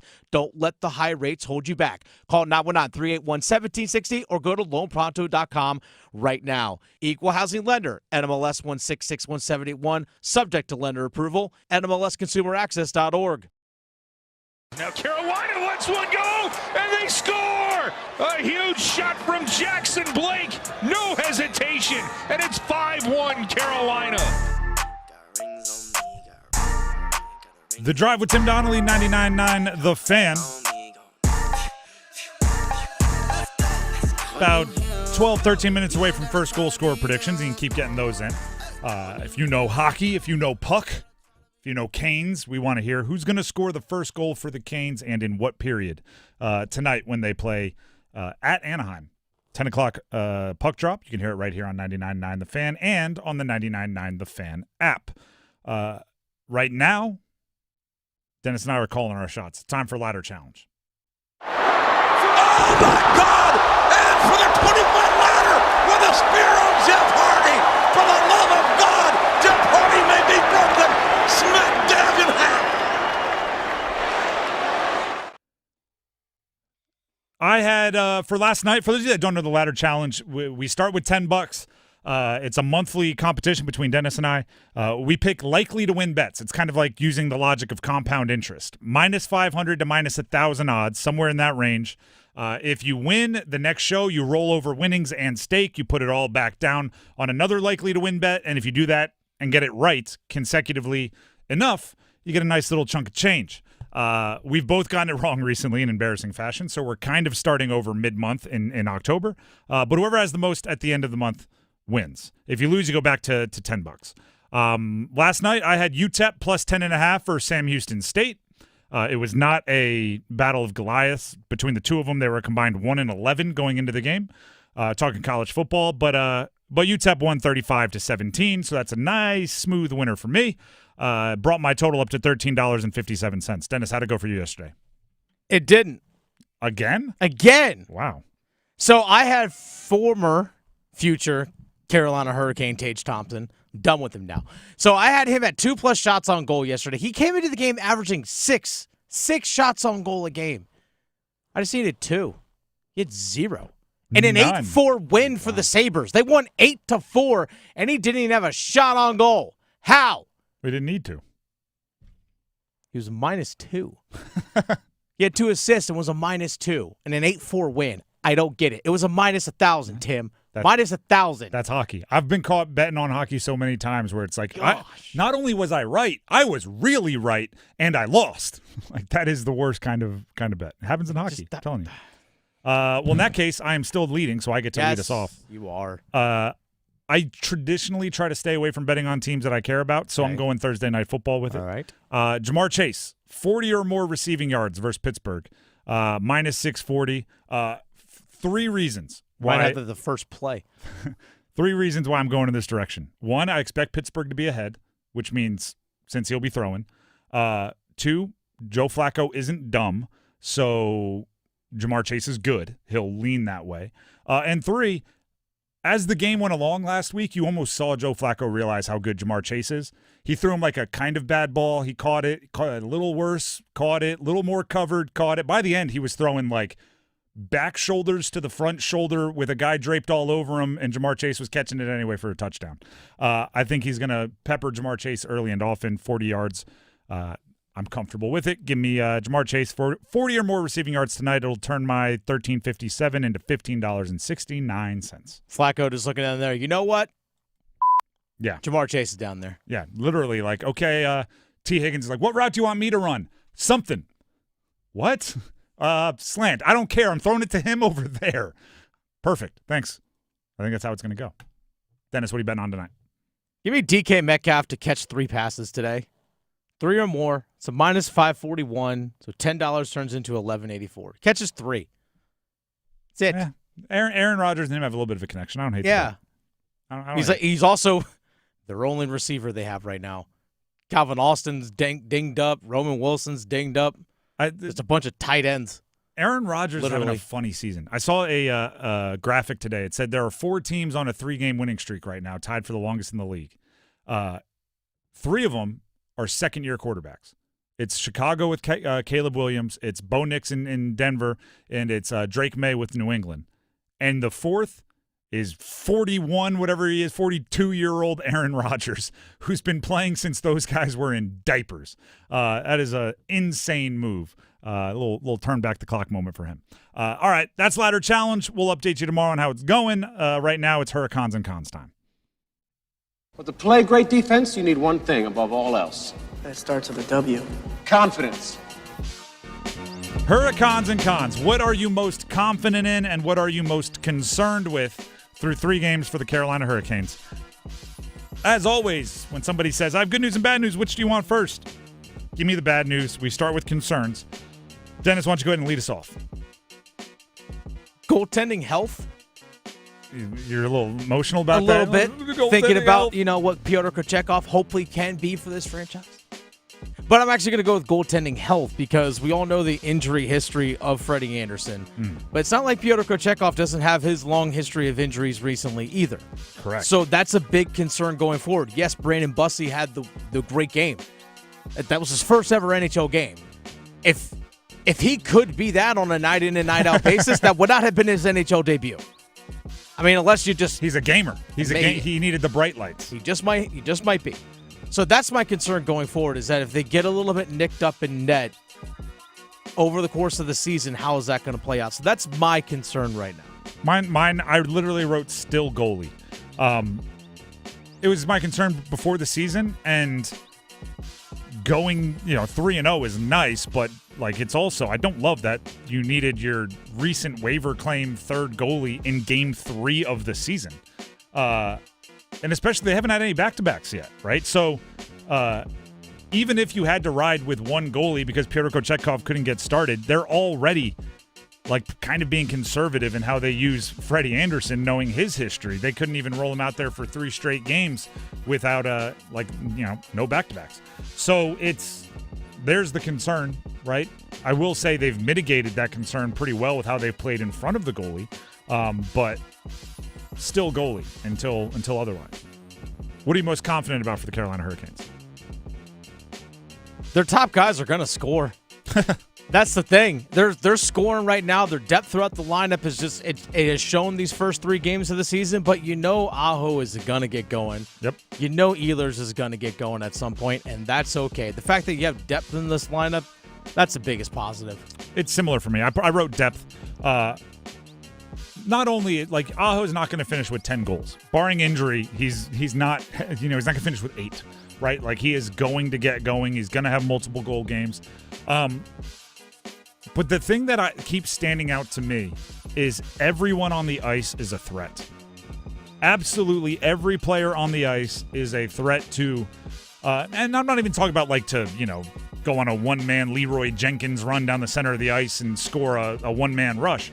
But they're threats to do something really skilled, right? I think Mike Riley is a perfect example. He made a heck of a pass to spark a goal for the Canes. He's their 7th defenseman, right? He's only playing because Slavin is injured. And he goes out there and is immediately no, watch how good of a skater I am. Watch what I can contribute to a break. Then that's really good. Really good.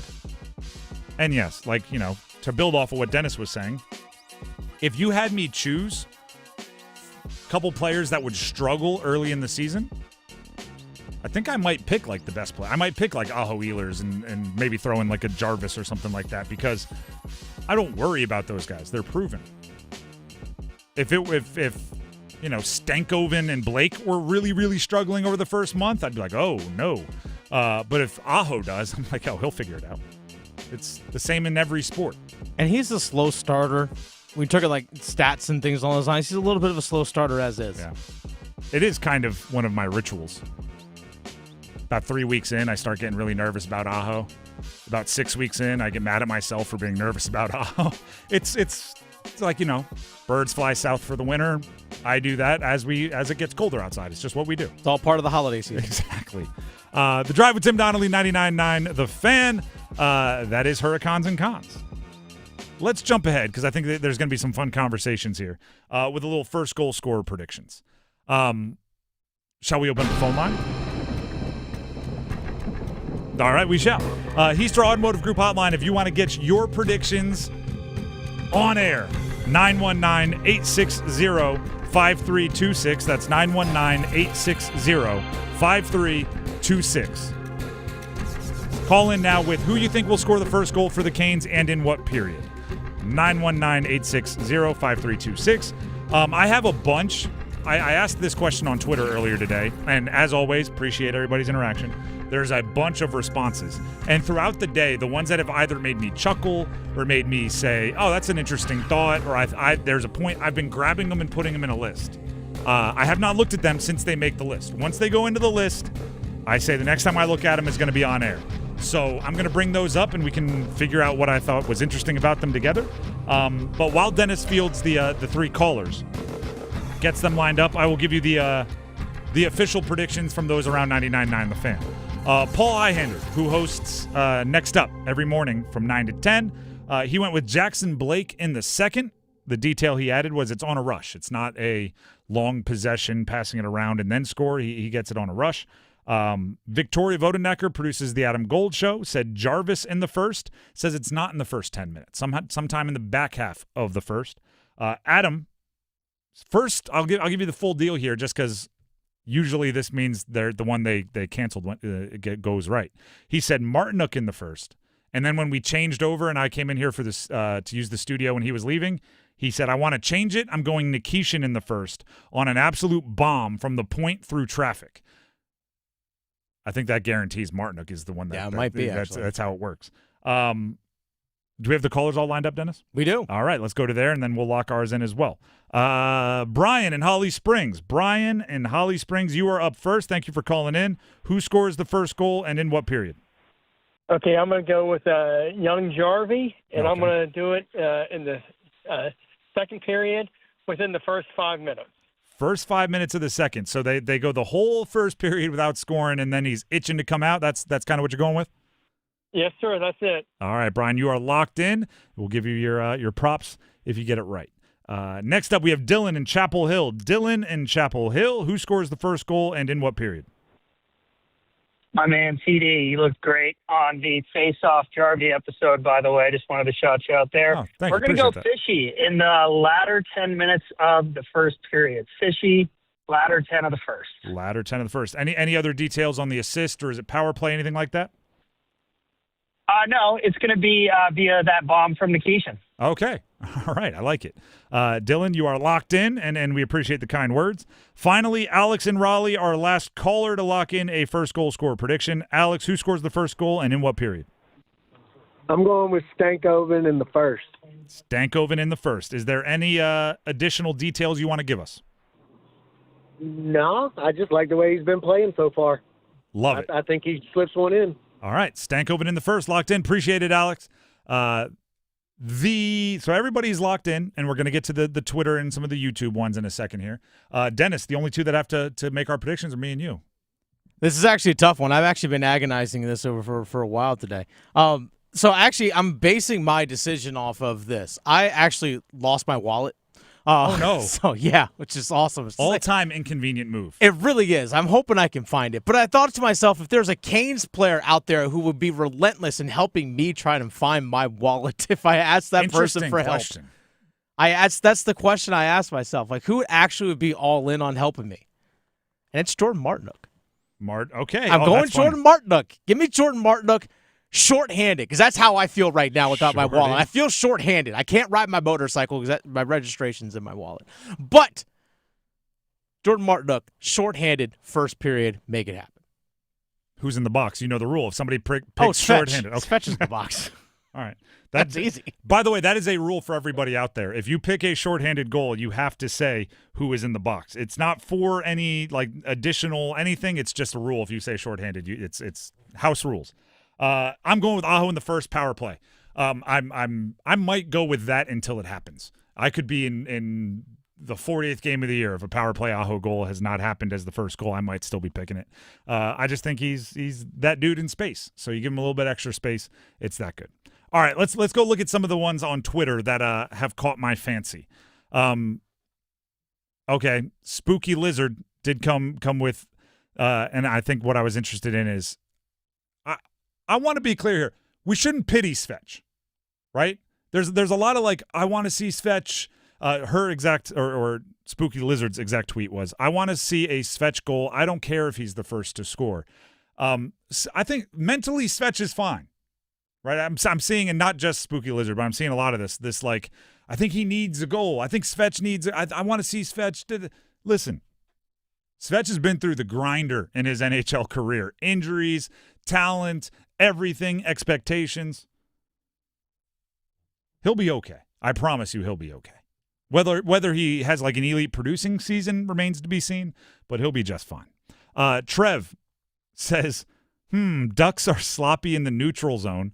I'll say a turnover caused by Blake, odd man rush, pass to Stankoven for the snipe. I just love when our listeners put a lot of thought in, like, not only are they predicting off of vibes like a lot of people do, they're going into scouting reports and looking at what the Ducks have done through the first couple of games. Like, I like that. I want to give Trev a shout out. Okay, you knew where this was coming, Dennis. Okay. There's a lot of it's time. Oh, yeah. Ehlers on the power play. This comes from AB. Ehlers, first period on the power play, period, like the punctuation. It's time. It's game 4. Hey, Colin Brennan on a YouTube live chat said, I think Ehlers finally breaks the seal with Nikishin with the assist.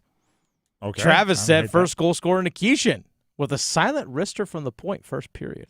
A silent wrister? Yeah. Okay. Also, D. Ely on a YouTube live chat said, Robinson, shorthanded late in the first period, unassisted. Who made that? Was that D. Ely? Yeah. Hey, D. Ely, you know the rule. If it's shorthanded, who's in the box? You got to tell us who's in the box. When Robinson, right? Is that what he said? Eric Robinson's out there killing a penalty, which is scoring a goal. The default. Yep. Svech. Talia said Stankoven in the first period. Kara says, ready for this one? You'll like this one. First period, Jordan Martinook adds to it. Even better would be a Chris Kreider own goal. Oh, there you go. That'd be nice. Jeff Martin says Mike Riley in the first from the blue line. I don't hate it. I'm going to say it again. This is another one. Ehlers assisted by Aho with a nice backhand pass. You know what? I want to hear what you think about this one, Dennis. Okay. This comes from Elysian on Twitter. Fully expect this to be the Canes' first loss.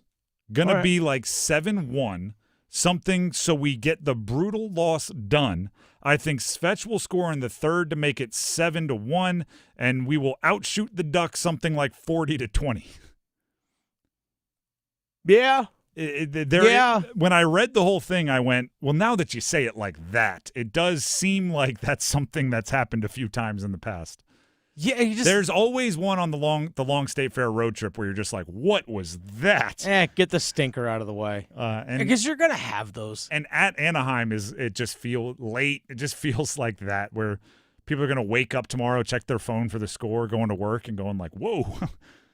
So, honestly, with the 6-game road trip like they have going on right now, I view it as if you can go 3-2-1, 3 wins, 2 losses regulation, 1 overtime/shootout loss, 3-2-1, that's a good road trip in my eyes. And for anything better than that is just gravy. Oh, yeah, absolutely. If you go 4-2, 4-5-1, or 5-1, whatever it is, if you go 3-2-1, that's in my eyes, it's a pretty successful road trip. All right, let's rip through a few of the more ones that I've liked.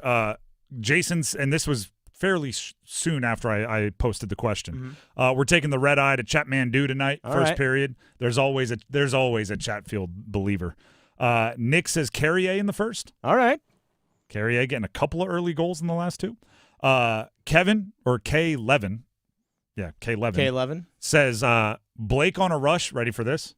Assisted by Anderson and Nikishin. Look at that. Look at Freddie Anderson getting in the scorebook. See, now we're getting real. Everybody has a point. Why doesn't Anderson?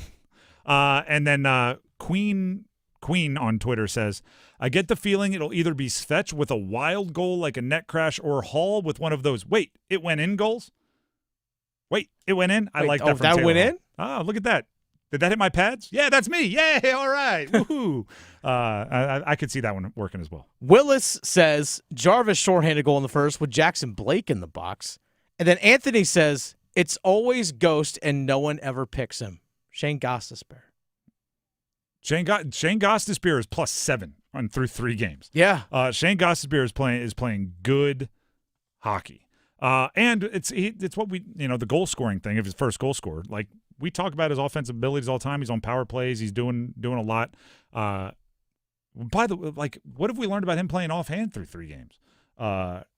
Like love sitting there for that one timer. Yeah, we haven't. And pump fake Gostisbehere is my favorite Gostisbehere when he just the big wind up and then like a push pass and the defense has to adjust. It's fantastic. I'm a big Gostisbehere fan, and my he went to the same college as my wife, Union up in upstate New York. There you go. So they were the Dutchmen at the time. I think they've changed. Huh. Either way, way to go, Union's finest.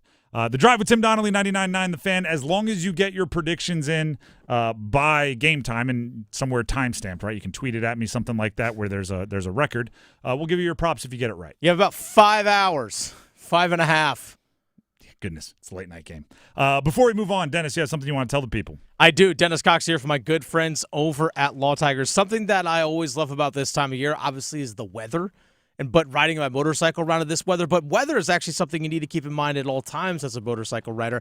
And it's not just, is it going to rain? Is it raining now? Are the roads a little bit wet? Maybe there are wet leaves and pine needles on the ground. It goes beyond just that, because as a motorcycle rider and as someone who owns a motorcycle, the weather actually impacts your engine, believe it or not, depending on what type of motorcycle you have. Is it a fuel injected? Is it carbureted? Whatever it might be. The outside air temperature impacts your motorcycle when it comes to starting it up and how long it needs to take to get warmed up. The last thing you want to do is start running at a high RPM if your motorcycle engine hasn't fully and properly warmed up yet. That can cause a lot of damage to your engine, which could potentially lead to something bad as you're going down the road. So make sure you follow all the precautions and obviously follow your owner's manual to make sure you're operating your bike in its proper working order. That way your bike can help take care of you when you're out there on the road. But if you are injured in a motorcycle accident, make sure you contact Law Tigers at 1-800-LAW-TIGERS long before you even get in touch with the insurance companies. And speak to a Law Tigers attorney before you give a written statement to the insurance companies. Insurance companies want to give you the least amount possible. Law Tigers, they understand what your bike and gear are worth, but also they understand the risks out there on the road. They're part of the motorcycle riding community. Your case evaluation with them is always free, and you don't owe a dime until your case settles. So call 1-800-LAW-TIGERS, North Carolina's motorcycle lawyers. Law Tigers is a network of independent law firms who are members of the American Association of Motorcycle Injury Lawyers. Law Tigers is not a law firm. The Drive with Tim Donnelly, 99.9 The Fan, will continue with a feedback frenzy coming up next. The Adam Gold Show. Look, Bradley Nadeau had a great preseason. I thought he was really impressive other than the first game. He scored 3 goals, actually 4, even though 1 was chalked off for being offside. And I think we got a glimpse of the future. Even though he's going to start the season with the Chicago Wolves in the American Hockey League, I think we got a glimpse of somebody who's going to be with the Hurricanes sooner rather than later and will be part of their future. The Adam Gold Show, weekdays starting at noon on 99.9 The Fan. Waking up, getting ready, sitting in traffic. Let's face it, getting to work in the morning is a lot of work. But when you get a great deal on your favorite McDonald's coffee, becoming a morning person is as easy as 1, 2, 3. Now get any size refreshingly cold iced coffee for $1, a delicious mocha for $2, and a frappe for $3. Available only during breakfast hours. Price and participation may vary, cannot be combined with any other offer or combo meal. Hello, I'm Jen, and I work in the service department with Newcomb & Company in the Triangle. I've worked at Newcomb & Company for over a decade and can tell you firsthand our comfort contract is hands down the best way to stay worry-free and comfortable in your home. In fact, the program works so well, we have over 4,000 customers who use it. Folks love it because when you sign up for the comfort contract, you get the best service Newcomb offers. We prioritize contract members with same-day service, priority scheduling, and emergency after-hours calls. So there's no waiting when your system needs help. On top of that, Newcomb & Company is a proud independent Trane dealer. We back exceptional Trane products with our expert service, and we treat your home like it's our own. It's hard to stop a Trane, and it's hard to beat Newcomb & Company service. Call 919-862-3000 or visit newcombandcompany.com to learn more about our comfort contract. Newcomb & Company, your comfort is our business. And Skinner will come up with it. Skinner will break in on Bussey. Skinner shoots. Bussey with the toe save. Penalty coming up to Carolina, but Brandon Bussey with an outstanding save to keep this scoreless. The Drive with Tim Donnelly, 99.9 The Fan. Before We hear from many of you and your feedback across the internet. 2 ways you can win. 2 ways. First way, I've been promising this for a little bit now. I've promised that we'd have something awesome to give away when we reach 20,000 subscribers on our 99.9 The Fan YouTube channel, and we have just that. In honor of, and thanks, in our gratefulness, our appreciation for all of you joining us in our online community in our YouTube channel by subscribing. 20,000 of you have done this. We're filling like basketball arenas now. We're giving away a football signed by Ike Ekwonu.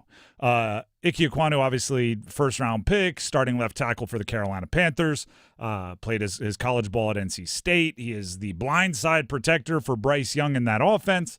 And a signed football from Ike Ekwonu, Panthers-branded football, will go to one of you that is subscribed to our 99.9 The Fan YouTube channel.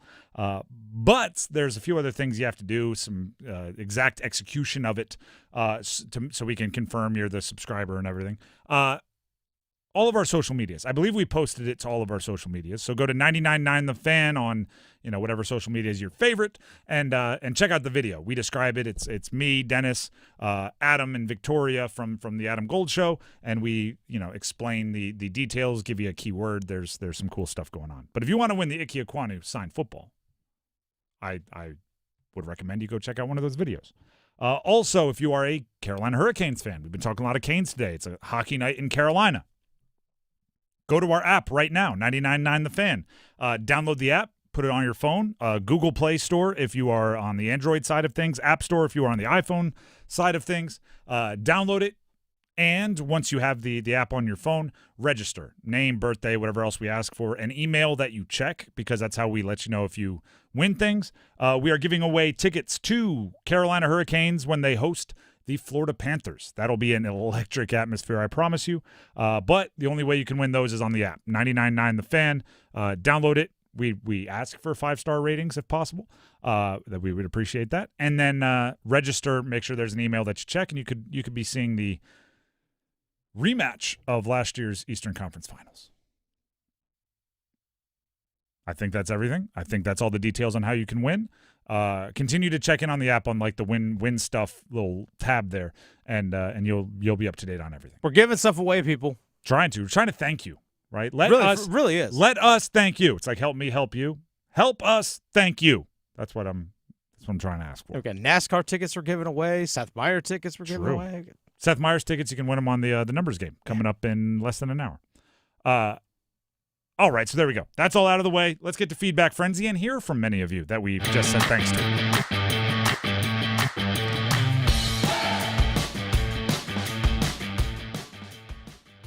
All right, let's actually go along the lines here of the conversation we had about the ACC and who's most disappointing, or based on our midseason awards. Literally a conversation that we had an hour ago. This one comes from Benny Carpenter. Question is North Carolina the most disappointing team in the ACC this season? And Benny Carpenter says, with all caps, yes, we are. I want Mac back. Oh, bring back the Mac? Yeah. Return of the Mac. Yeah, 3.0, Mac 3.0. Mac. I don't think that's happening, although, hear me out. Hear me out. If the Bill Belichick thing runs its course, okay? And I'm not saying it is. They denied all of the buyout talks and everything. But if it does, I wouldn't hate Mac Brown as like a overseer, right? Bring him in as some kind of a sounding board for whoever I would assume young new coach that you bring in, because you usually overcorrect. But no, I mean Mac's not coming back, and they're one of the most disappointing teams this season. There are others that also disappoint, but I'm sure if you're a Tar Heel fan, you're not here for the nuanced argument of like, well, also, Clemson has more NFL talent and they are also underperforming, because it always feels worse when you're inside it. All right, this one comes from Colin Lynch. We had a conversation earlier today about what is Jesperi Kotkaniemi's role with the Carolina Hurricanes this season. Yep. Could he potentially get traded?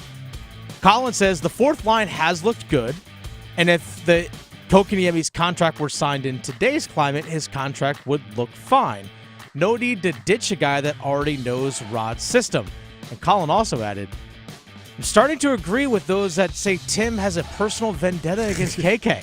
Listen, I tried to get ahead of it. I'm not moving him for just anybody, right? I'm not, but to get something of value back, you have to give something of value. And if you're already healthy, scratching him 3 games into the year, that's not anything to do with how I feel about the player. That's how the team feels about the player. If you can trade him and bring back, in addition to maybe a couple firsts and a prospect or something like that, you bring back a star, then yeah, like you bring back a star. You do what you can to do that. If you're selling him for pennies on the dollar, then heck no. And I want to be clear on the contract point.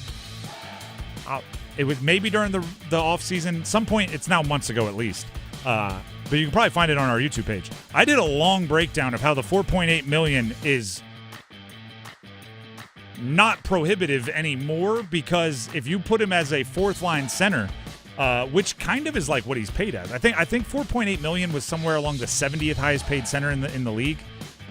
Which is like a third line guy. Yeah, which is like a third. Theoretically. But also that includes like Macklin Celebrini's on a rookie contract. Yes. Connor Bedard's on a rookie contract. So you could argue, as far as like guys that are artificially held down due to rookie contracts, he's paid like the 85th or 90th best center in the league, which you're getting down into that third, fourth line center range. If he wants to play fourth line center, I want to be on the record here.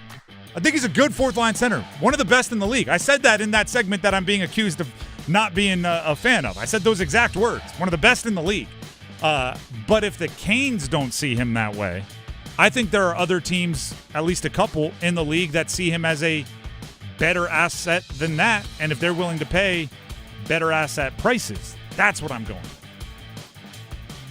Okay, so yes, there's some people that don't like you, I guess. No, I mean, I get it, because you get attached to players. Somebody on Twitter was telling me, I haven't noticed how many Kotkaniemi jerseys there are in the stands. Like, I get it. If you're attached to a guy, you don't like somebody talking about trades.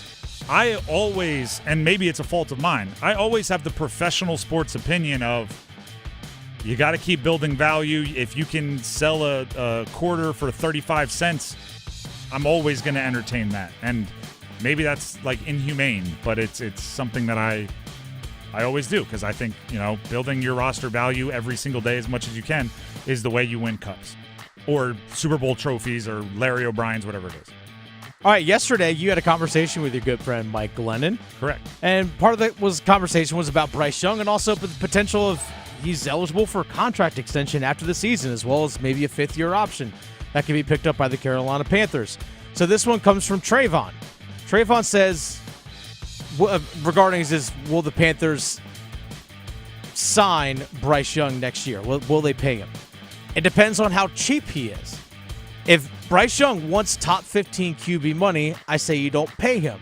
You keep him on his fifth-year option, and if he proves he's worth it, pay him or franchise tag him or let him leave if his inconsistencies continue. Bryce hasn't proven that he's worth getting a top QB contract. 0% chance of my giving him a top QB contract. Yeah. That's why part of the conversation, I don't know, I think we had it on the show, not on the podcast. Check out Pack Therapy Podcast, by the way. I hosted with Mike. I want there to be a mid-level quarterback. I want there to be a $20, $25 million a year quarterback. Because right now, it's very haves and have-nots. You're either making like 40, 45 plus, or you're making 10 and you're a backup. I think there's a lot of quarterbacks that are like $18 million, $22 million a year quarterback, where they can be good enough to win as long as you have that extra $30 million a year to give them, like, the best offensive guard and a pretty good wide receiver too. Like, you need that, right? And if you don't have that extra $30 million, they're not good enough. So Bryce might be a $17 million a year starting quarterback, which means you'd have like an extra, if you're, bookmarking, Dak makes 60, a bunch of guys are making $55 million a year. If you get that extra, $40 million, You get that extra $40 million to build up the offense around him, maybe you can do some things. If you don't, if you got to find that extra $30, $35 million a year for him, I don't think that's worth it. But I just don't know if that exists, right? The analogy I used was like the old $20 million movie, the comedy that used to have a $20 million budget. Some of my favorite movies. That doesn't exist anymore. Everything's either like a Marvel movie with like $200 million budget, or you got to make it for like $800K and film it guerrilla style. Like I need the mid-level movie. I need the mid-level quarterback, and it doesn't exist. That kind of goes along the lines of this comment from Kevy Kev, because Kevy Kev says, if the Panthers keep Bryce Young long-term, pay him the same as Baker Mayfield and Sam Darnold, $100 million, so they can actually keep a decent team around him, and they don't end up like Miami with Tua, where they traded, released one of the key offensive linemen, 5 key defenders to be able to afford his new salary after that 2023 playoff loss. And why aren't they winning now? Defense and offensive line. Bryce is not worth $260 million. I'm not sure. What is Baker's making real money now, right? I can't remember what he is, but he's still less than most guys. Baker's cap hits, like $25 million, but he's set up for a $52 million cap hit next year. They'll restructure that. His current contract he is on has an average annual value of 33. Yeah, I think that's about to go way up, by the way. Yeah. Tua's average annual value is like 50-something. 53. Yeah, that's just a bad contract. Like Trevor Lawrence, same thing. Trevor Lawrence, same thing. That whole group, Tua, Trevor, Jordan Love, Hurts. By the way, the Eagles are cap wizards because I don't know how they do it. Purdy. Like all of those guys, it's way more difficult to win when you have all that money tied up in quarterback. And I don't think Bryce is on the level of many of those guys we just talked about. At least he hasn't shown it yet. There you go. Appreciate all the feedback. Love the back and forth with all of you. Even if we disagree, we're all friends. You're a KK hater, man. I am a Canes fan. How about that? There you go. I want what's best for the Canes, not what's best for any individual player, unless you're talking about my guy Chatty. That one I will fight you on. So I get it, right? If they traded Chatfield, even if they got back something awesome, I would be like bummed, right? So I get fandom. I'd be super bummed. Even if it's like a net positive for the franchise, I would understand it, but I wouldn't like it, right? So I get it. I get it. That being said, I hope you see where I'm coming from too. I hope we can at least put on each other's shoes and walk a mile. The Drive with Tim Donnelly, 99.9 The Fan. Before we move on, Dennis Cox has something he'd like to say. I do. Dennis Cox here for Loan Pronto. Folks, you trapped in a high-rate mortgage, maybe watching all that hard-earned money of yours vanish away every single month? Well, stop. Right now at Loan Pronto, they are delivering the lowest mortgage rates in 3 years. Loan Pronto's rate reduction home loan program is a streamlined, low-cost way to slash your house payments by hundreds of dollars a month. Lock in a fixed rate as low as 4.99% APR and close in as little as 2 weeks. No appraisal needed in most cases. And here's the kicker. You can skip your next 2 house payments entirely. Don't wait, folks. Rates this low won't last. Loan Pronto, give them a call right now for your free, no obligation quote. Imagine this. Lower payments, more money in your pocket, and a fresh start with a better mortgage. Call 919-381-1760 or visit loanpronto.com to lock in your new low rate and skip those next 2 payments.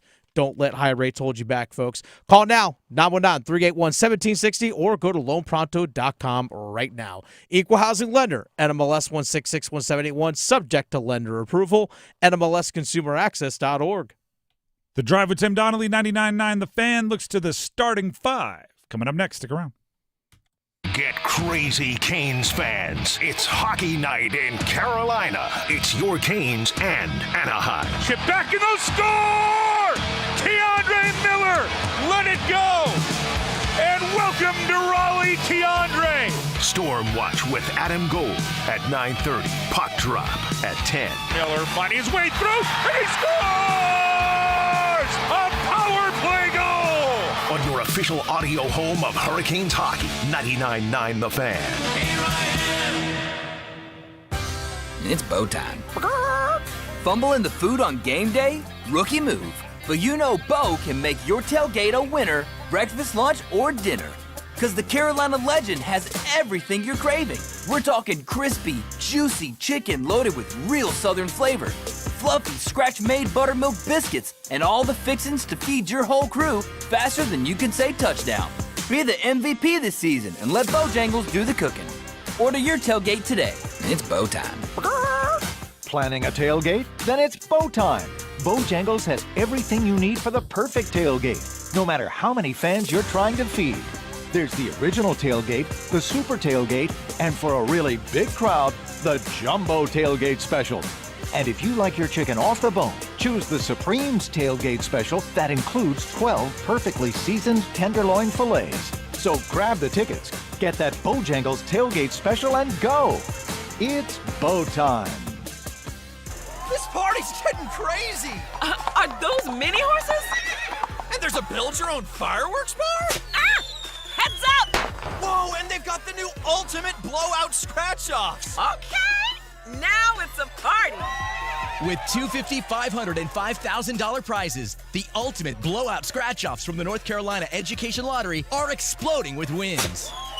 Must be 18 to play. Approximate overall odds of winning are 1 in 8.26. Problem gambling helpline 877-718-5543. I'm attorney Brian Ritchie. Getting hurt in a car wreck comes with all kinds of stress and frustration. But when you call me, I'll be on top of all of it. So all you need to worry about is getting better. If you've been injured in a car wreck, I'm on top of it. Contact us at ritchielaw.com. Broadcasting live from the Lenovo Studios. WCMC HD1 Holly Springs. 99.9 The Fan. The Triangle Sports Leader. I'm WREL meteorologist Amy Wilmoth. It's a gorgeous day out there. Lots of sunshine with temperatures near 70. But get ready for the coolest air of the season so far. It arrives tonight. We'll have clear skies and a low of 41. It's a sunny day Friday, but staying mild with a high of 69. Weather update brought to you by Newcomb & Company, where your comfort is their business. Visit newcombandcompany.com. 5 o'clock check of your money. Dow Jones down 301 points today to 45,952. It's 5 o'clock. Time to serve up the biggest sports stories of the day. Here comes your starting five. The Drive with Tim Donnelly, 99.9 The Fan. Don't forget, Canes game tonight right here, 99.9. You can listen to it here. You can listen to it on the app. If it's a late night.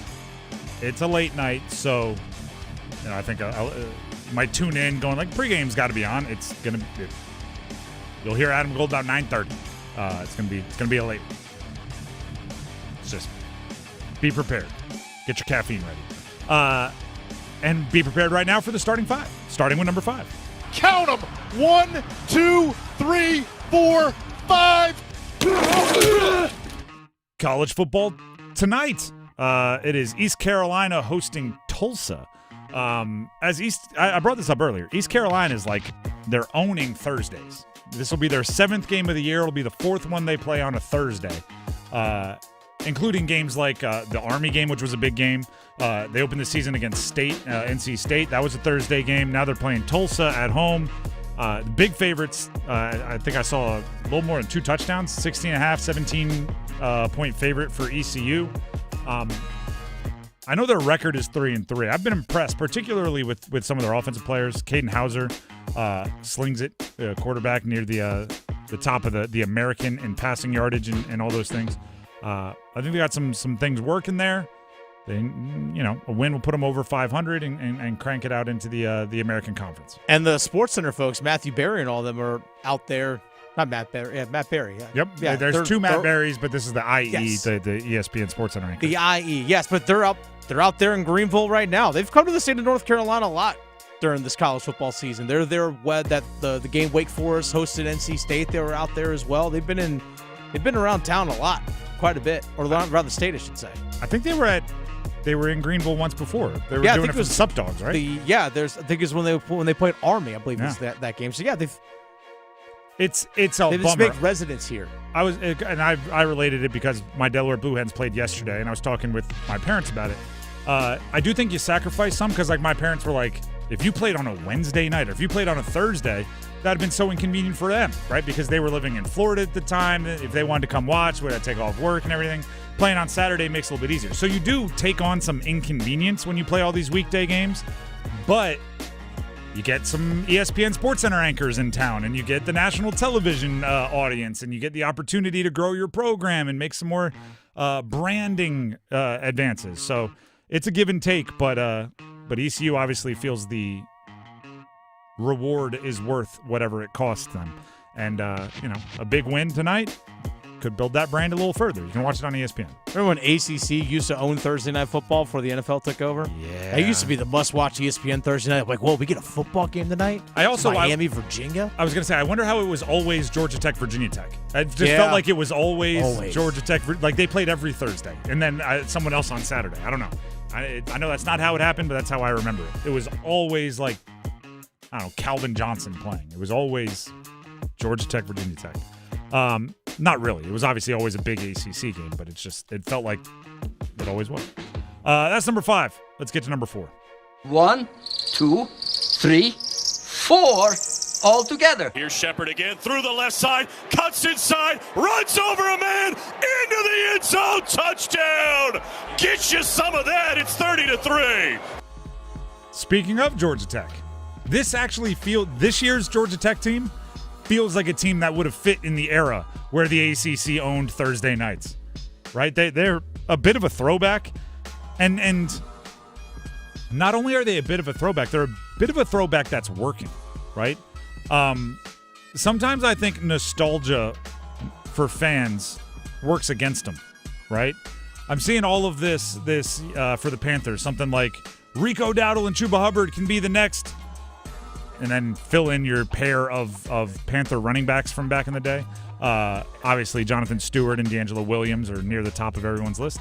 And I'm like, yeah, that would be great. But I also want to remind you, they didn't win any Super Bowls back when everybody was running the football. So I'm not sure now that everybody's chucking it around, you want to go back to that exact same blueprint. But Georgia Tech feels like a 2003 college football team. They've got a tough quarterback. I don't know if he's going to fit into, what the NFL wants him to be, which seems to be what the new race, like the new competition is to get your quarterback to the NFL so you can build him up as a brand and recruit off of it. I don't know if Haynes King's going to end up in the NFL. If he does, probably as a backup, maybe he can do some things in the gadget game. That's what Duke is up against. Duke does have a quarterback that feels modern. Darian Mensah is going to sling the rock, and he's going to be accurate. And he's going to complete a percentage of his passes that would feel like it was like from another planet in 2003. Which is going to win? You're doing it the modern way. You're doing it the old school way. What do you say we meet at noon on Saturday and figure out who does it best? Both teams, by the way, have offensive lines that are midseason honor rollees for the Joe Moore Award, which honors the most outstanding offensive line in the country.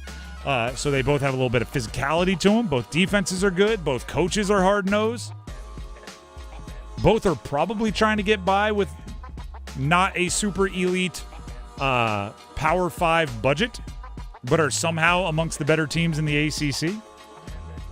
There's a lot to like about this matchup between Duke and Georgia Tech on Saturday, and I think it's going to be a really fun one if you like old school football.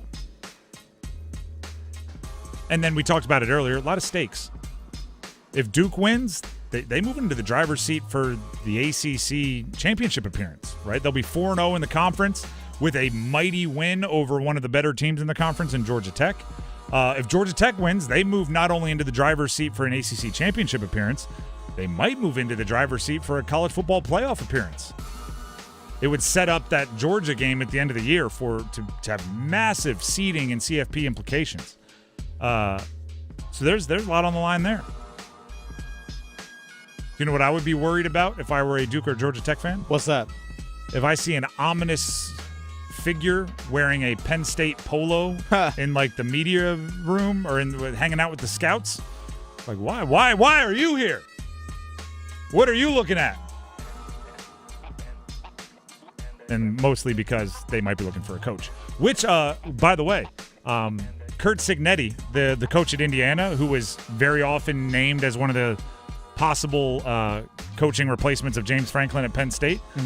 Today, I saw reports, and I apologize, I didn't catch who reported it.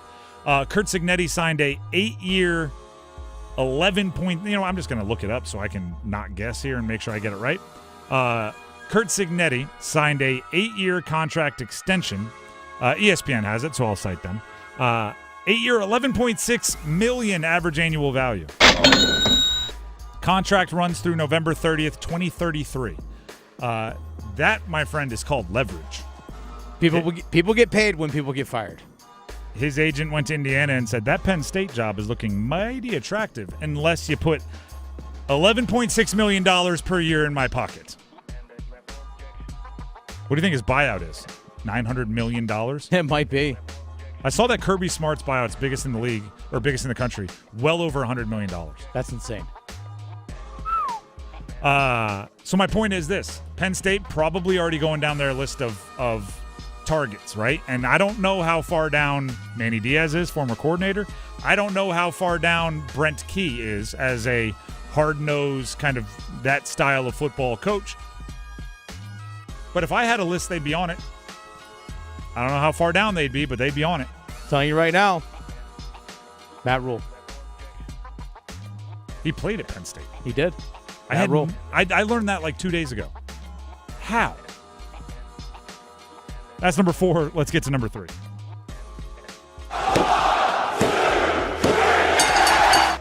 Deep drop. There we go. Deep throw. Touchdown. Left side. Touchdown, Carolina. Chris Culliver brings it in. 3 plays, 75 yards.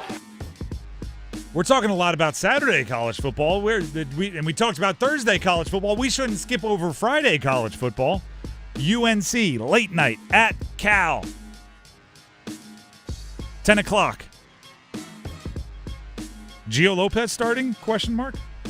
The unofficial depth chart has Gio Lopez back starting at quarterback after he didn't start against Clemson. Max Johnson did. Threw for more yards than a quarterback had thrown for in a game for UNC all year. And now it appears as if they're leaning towards Gio Lopez going back into the starting lineup. Another bit of news, Gio Lopez off of the availability report. So he's not questionable. He's not limited. He's available according to the availability report. I question the logic. Not saying, by the way, I don't think either of them are going to step in and fix that offense. I think they have bigger problems and they have bigger identity issues that they have to deal with. But I do kind of think something has to change, right? It seems like they're doing a lot of stay the course, make it happen. And that's going against what I think is one of the new overarching themes of college football, which is every year is its own thing, right? You put more so than ever before in college sports, there is a strict divide between last year's team and this year's team and next year's team. In the past, you used to, you had a lot of underclassmen on the field. Things were going not great. You'd make them stay out there and learn the lesson the hard way, right? You don't really get the benefit of that anymore because if a guy goes out there and plays well, even on a bad season, transfer portal's calling. If he goes out there and plays poorly, you're calling the transfer portal to get his replacement. It's less conjoined year to year. So if things are going poor early on, make a change. I don't know if it's play caller. We'll talk about it. I don't know if it's quarterback. I don't know if it's style of offense. If the offense isn't working, and it's not, they're 131st in some main statistics on offense. It just seems like I'd be more open to change. I'd be more welcome to being bold as a coach now than I probably would have ever been in college football. Right? I'm not like, the seeds I plant this year, we're going to sow, we're going to reap, we're going to get that harvest next year. I just don't see that happening as much in college football anymore. It's kind of a bummer, for being real. But they do play Cal tomorrow night, late night. We'll talk about it more tomorrow. That's number 3. Let's jump to number 2. Just the two of us. Young throws to the end zone. McMillan's open. Makes the catch. T-Mac with his first career touchdown. A 19-yard strike from Bryce Young to Tetairoa McMillan. The Carolina Panthers had practice today. Dennis, do we have the latest on who practiced and who didn't and who was limited? So the guy that we know that is definitely going to be out, obviously, is Pat Jones because of the season-ending back surgery that he is going to be needing. So that is someone who did not practice today. Jalen Coker, full participant in practice once again. Austin Corbett, full participant in practice once again. J.C. Horn, full participant. Chuba Hubbard, limited again for the second straight day, which we'll have to wait and see tomorrow. Jatavian Sanders, limited yesterday, full participant today. Turk Wharton also limited today. Taylor Moton also limited today as well. So those are the big names. But also a name that popped up, did not practice today, Damian Lewis, starting left guard, chest injury. Ooh, that is like a peck. A chest is important for an offensive lineman. That's absolutely. Doing a lot of pretty much bench pressing humans. That is interesting. And the offensive line is playing so well. Yeah. You really don't want to mess with it if you can avoid it. A lot of the emphasis or attention is being spent on Rico Dowdle's been so good in Chuba's absence. How do you, if you do, like how much do you give to Chuba? Is Rico going to play the same role and you give the Trevor Etienne opportunities to Chuba? Dave Canales was asked about the challenge of getting both running backs into a flow. Here's what he had to say. I think it's a fair statement for all running backs. They like to get a lather. They like to have rhythm, set runs up on the front side, see what they're doing. You get to the sideline in between series, you get to look at the pictures and see where the voids are at. Are they overplaying to the front side? Are they hanging back too much? And there's this cat and mouse game that happens with backs. That being said, every single carry like it's your last. Every single one. With the intensity, the violence that we're looking for, it affects the whole group. So regardless of when those guys go in there, we expect Chuba and Rico and Trevor, when he gets his chances, to go out there and empty the tank on every single run. I haven't gotten the vibe from either of them that they don't empty the I don't think they have chill as one of their modes running the football, either of them, which is a compliment to them as running backs. And that goes for if they're getting 30 carries a game or getting 5. So credit to those running backs for that reason. I don't know who was the first to describe like a good sweat as a lather, but credit to you, because I think that's what a warm-up is about. I think that's what the first quarter is about for running backs. You have to get a good lather. You have to get yourself into a rhythm. You have to start seeing the field, and it's really hard. I think it's unfair when coaches have like a short yardage back and they pull off their running back who's out there most of the time for like a 3rd and 2 and expect somebody to just go plunge headfirst into a pile and move the pile, because I'm going like, geez, that's a tough ask for somebody that has no lather. So I think part of the challenge for Canales is keeping both of them in a lather, right? It's. Do you know what actually would solve this problem a bit? This is the spin zone I'm looking for. Do you know what would solve this problem with the running backs? If the running backs had a lot of 10-plus yard runs. If they had a lot of like 15-yarders, 10-yarders, a lot of broken tackles. Because then you get a big, long run, you tap your helmet, I need to come out. That's when you have the other guy go in and he gets a chance to get a couple of runs. You need to be running the ball so well that both your running backs are tired. That's how you solve this problem the easy way. How hilarious would that be? They're just trading like 20-yard runs, keep tapping their helmet to come out. It's like, well, I didn't actually have to make any decisions on who ran at all because they were running so well they had to ask to come out and the other one went in. That's the best case scenario. That's plan A right there. On the defensive side, you brought it up. Pat Jones, done for the year. Really out of nowhere, right? Finished the game, went to sleep Sunday night, woke up Monday, got checked out, surgery needed, done for the year. Obviously, opportunities for the young guys, right? Next man up in the NFL.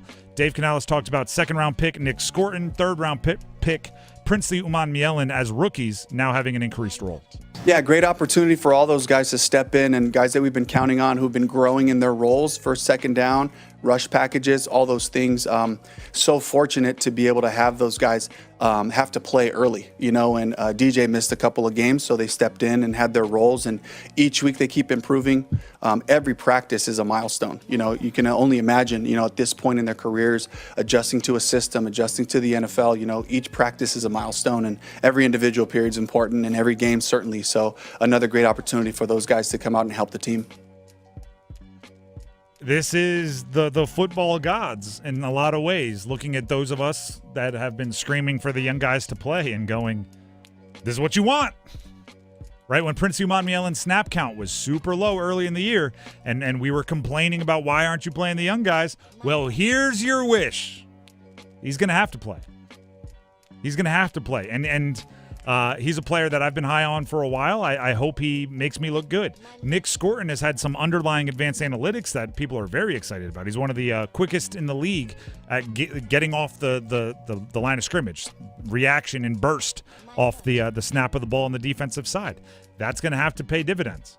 Whether it's Pat Jones, DJ Wanham, whether it's the young guys, whether it's the interior pass rush, guys like Derek Brown, they have to continue to find ways to get more and more and more pressure on quarterbacks. And injuries might make it more difficult, but they don't make it any less important and necessary. So, young guys, get at it. Can't play like young guys. That's number 2. Let's get to number 1. Go one! Here comes Hall. Hall sends it across. Dinkoven drops it. Does despair. They score! Oh, beautiful tic-tac-toe. And the Ghosts near Halloween pay a visit to San Jose. Canes tonight, 3-0, going into a matchup against Anaheim on the road. You know what, Dennis? I'm going to put you on the spot here. Actually, first, let's hear from Rod. All right. Rod Brindamore on having depth throughout the lineup, which I think has been the star in the story of the first 3 games. Yeah, well, you want to have it. I mean, we're built that way. And so if we're getting that kind of contribution, I think it takes the stress off of other guys that, you need to get on the score sheet that maybe haven't yet. And so that's a good indication that, we can do it other ways. Like I said, I think the star has been the depth. The star has been the roster. Credit to Eric Tulsky, Rod Brindamore, the bunch. I'll put you on the spot here, Dennis. I do this with Mike Glennon on my the podcast we co-host, Pack Therapy, about NC State football. Check it out everywhere podcasts can be found. But I oftentimes spring on him what I call an if-then statement. Oh, okay. If blank happens, and you have to fill in the blank, right, then the Canes win, right? And actually, they're probably favored, I would assume, in this one. Let me check it out. Do you want me to give like the odds? They are -1.5 goals. So when they're the favorite, I do this with Mike as well. If blank happens, then the Canes win and cover. So if, this is kind of like another way of saying keys to the game. If blank happens, fill in the blank, the Canes will win by at least 2 goals. Oh, win by at least 2? Because that would cover the -1.5. That would cover. If the Hurricanes score on the power play today, they win by 2. Ooh. We haven't talked enough. On the power play. It's a fantastic point to bring up. We haven't talked enough about special teams. We haven't talked enough about I would say really anything that isn't just overwhelmingly positive. And I say that because they've been winning, right? And they're scoring 5 goals a game, and they're 3-0, one of the last unbeatens in the NHL. What have you seen out of the power play? Right, obviously right out the gate yesterday, or not yesterday, last game, right? It was you had the brand new rookie goalie between the pipes. You had Slavin not playing. It was the start of a long road trip, and 35 seconds into the game, Keontre Miller went to the box, and I was like, oh goodness, this doesn't seem like the thing I would want to deal with. And then, of course, they killed it. And I was like, never mind. Actually, that's an awesome way to start. Gets everybody, locked in and ready to roll. So the penalty kill is what the penalty kill is for the Canes. I don't really doubt that ever.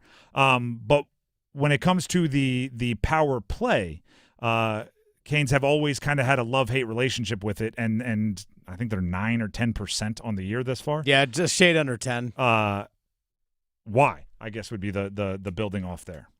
And part of it is, by the way, like I know it's not reason to panic. Part of it is that top line hasn't gotten going, all cylinders rolling, and obviously your top line is going to make up a big part of your first power play unit as well. So their expected goals on the power play so far this season is just under 2.7. It's 2.69. Okay. Is expected goals. They have 1. So it's not like they haven't created chances. A ton of them. Probably rang the post 3 times. Yeah, go back to that very first game where they hit the post 7 times officially. That's what was registered in that game. So just sometimes it's just a bad bounce that doesn't go your way. I actually thought that there were a couple times where I think Ehlers or Aho tried to find Svetch in front, and then the very first game, and Jacob Markstrom just got his toe out on the pass and just kicked it away. But if that gets through, it's an easy tap in. So it's just, sometimes you just haven't gotten a bounce early on this season. And Shane Gostisbehere is the one that has the power play goal this year for the, Keandre Miller, my apologies, as the power play goal as part of that second unit. But I mean, I think that's really it. They've created a ton of chances. The shots just haven't fallen. That's really what it is.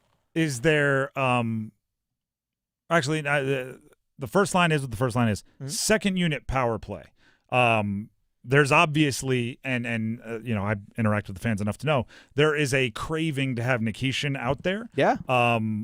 Would you say that the guys out there are doing a good enough job to hold off Nikishin and prevent, his growth maybe as a second unit quarterback? I would say keep it as is for right now. Because here's the thing for Rod. He has that in his back pocket. Mm-hmm. Hey, we need to make a change. We need to switch up here. I need to get Nikishin going or something like that. You could do that, but he's getting plenty of minutes right now, and he's contributing offensively. I think also as well, you don't want to throw too much on the young man's plate. Hey, understand the 5-on-5. Also understand, because you're going to be part of the penalty kill at times as well. Understand that stuff first before we throw another thing on your plate. That was good. I like that conversation. We got to have some conversations about some things that aren't going perfectly, while also acknowledging they're winning games, and it's mostly all good. The Drive with Tim Donnelly, 99.9 The Fan. Let's have another conversation here. How about one about Miller Lending? Tim Donnelly for Miller Lending, and we will grab numbers game contestants in a second. Miller Lending is the home of the no closing cost loan. We talk about advanced analytics. We talk about stats all the time in sports. Sometimes wins, right? Sometimes when you're talking mortgage rates, you can talk about the 30 years, and you could talk about movement, you can talk about arms, you can talk about all these stats, or you can just go, how's zero money down out of your pocket sound? Zero. How's zero closing costs sound? How's zero costs and fees? Zero. Zero means zero. That's what Miller Lending offers you, right? You don't have to get down into the weeds to recognize that when you go close on your mortgage, not having to come up with any kind of a check or any kind of a payment for closing costs and fees is pretty darn cool. And if the rates are a little higher than you'd want, that bit of cash that you get to keep in your pocket rather than pay thousands of dollars in closing costs, well, that can help you afford the little bit higher rate, and if rates come down 2 or 3 years from now, if they come down 2 or 3 months from now, if they come down any time when you still hold your mortgage, refinance, no cost, no fees out of your pocket. Once again, no money out of your pocket, and get that lower monthly rate that you crave.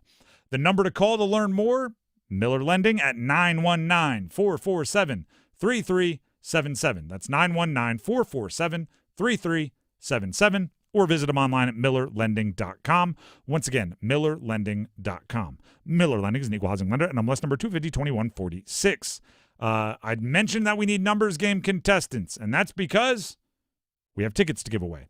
Tickets to see Seth Meyers' comedy at DPAC on January 24th. If you win the numbers game, you get a pair of tickets. Call in now. We need 2 contestants. 919-860-5326. That's 919-860-5326 for your chance to compete in the numbers game and win a pair of tickets to see Seth Meyers at DPAC. Call in now. Numbers game next. Get crazy, Canes fans. It's hockey night in Carolina. It's your Canes and Anaheim. Chip back and they'll score! Keandre Miller, let it go! And welcome to Raleigh, Keandre. Storm Watch with Adam Gold at 9:30. Puck drop at 10. Miller finding his way through, and he scores! A power play goal! on your official audio home of Hurricanes hockey, 99.9 The Fan. Is your heating and air system ready for cooler weather? Call Newcomb & Company to ensure your system is running at peak performance. As a Comfort Contract customer, you'll get priority service and a 15% discount on all HVAC and plumbing service calls and repairs. Newcomb & Company, your independent trained dealer, has proudly served our community for more than 70 years, delivering reliable comfort and peace of mind. Call 919-862-3000 or visit newcombandcompany.com. Newcomb & Company, your comfort is our business. Waking up, getting ready, sitting in traffic. Let's face it, getting to work in the morning is a lot of work. But when you get a great deal on your favorite McDonald's coffee, becoming a morning person is as easy as 1, 2, 3. Now get any size refreshingly cold iced coffee for $1, a delicious mocha for $2, and a frappe for $3. Available only during breakfast hours. Price and participation may vary, cannot be combined with any other offer or combo meal. Hello, I'm John Heister for the Heister Automotive Group. And we're constantly looking for ways to serve you better. One of the ways we do that is with something we call a Go-See. And that's where you select a vehicle from our inventory, and we have thousands, and we get one of our product specialists to bring that vehicle to you at your convenience. How do we do that? Well, it's simple. We have a group of employees that are evaluated based on the number of presentations they do. They're glad to do it. So it's just one more way we get off our keister and bring Heister to you. Actual price will depend on product and subscription plan. Featured products are compounded drug products, which the FDA does not approve or verify for safety, effectiveness, or quality. Prescription products require an online consultation with a healthcare provider who will determine if appropriate. See website for details, restrictions, and important safety information. Want a boost in and out of the bedroom? Hims has you covered. Introducing a new 2-in-1 approach to level up your game. Tadalafil for better bedroom performance and zinc for testosterone support. Turn things all the way up and find affordable treatment options at up to 95% less than brand names at hims.com/joy. That's hims.com/joy.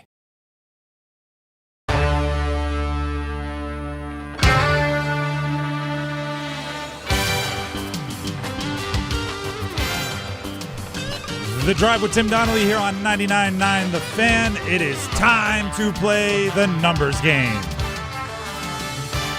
The prize for today, Seth Meyers tickets, coming to do his comedy thing at DPAC in late January. And one of our contestants will win themselves a pair of tickets. Tyler in Durham and James in Morrisville will be the contestants. As always, we'll bring them onto the show one at a time, ask them the same question, and one of them will win the tickets. But to find out who goes first, we'll ask them a question. Dennis will pick his favorite answer. They'll get to go first. Tyler in Durham, you get to answer the question first. Are you ready?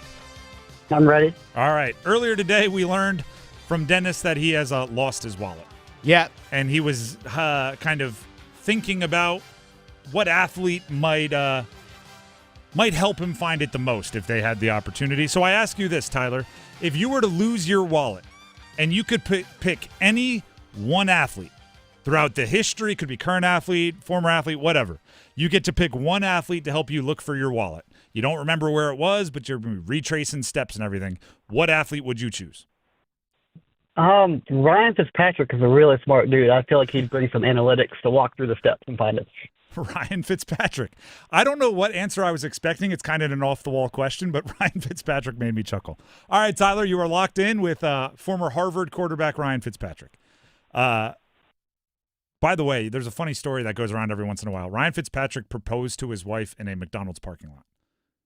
I dig it. He said that he had bought the ring, and he bought it on their joint whatever debit card or credit card, and then on the next day they were getting McDonald's, and she was like, "Oh, let me check what activity's been happening on our credit card," and she was going to the mobile banking thing, so he knew he was about to see a huge withdrawal and go, "What is that?" So he was like, "Never mind, let's jump outside right now," and he proposed. It's just a funny way that all breaks. Should have done it in the ball pit. Would have been go down the slide. Yes. Will you marry me?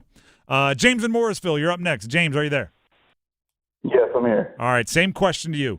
Hypothetically, you've lost your wallet, and you get to pick one athlete from any team, could be current, former, any sport, to help you look for it. What athlete are you choosing? So I'm not trying to pull to the Steelers fandom. I'm a Steelers fan too, but I know Dennis as well. I would choose Troy Polamalu. personally. All right, Big guy, I think you help. Those are two really good answers. We've been having a lot of really good answers. Your decisions have not been easy recently, Dennis. No, they actually haven't, because I'm not going to lie.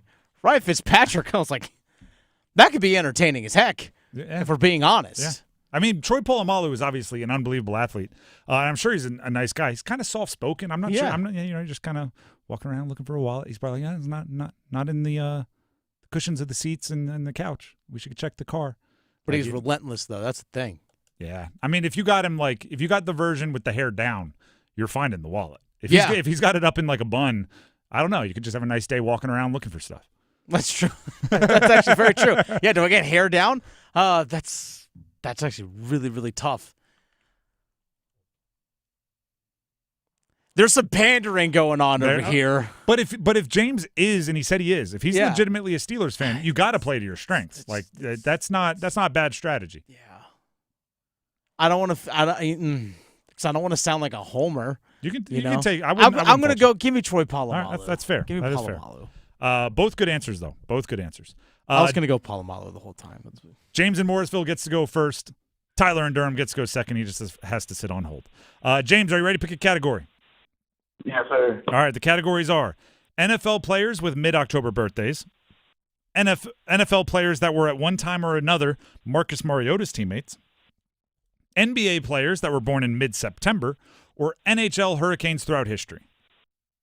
Let me do the NFL mid-October birthdays, please. All right. I will give you the team and the player. Give me the jersey number as quickly as you can.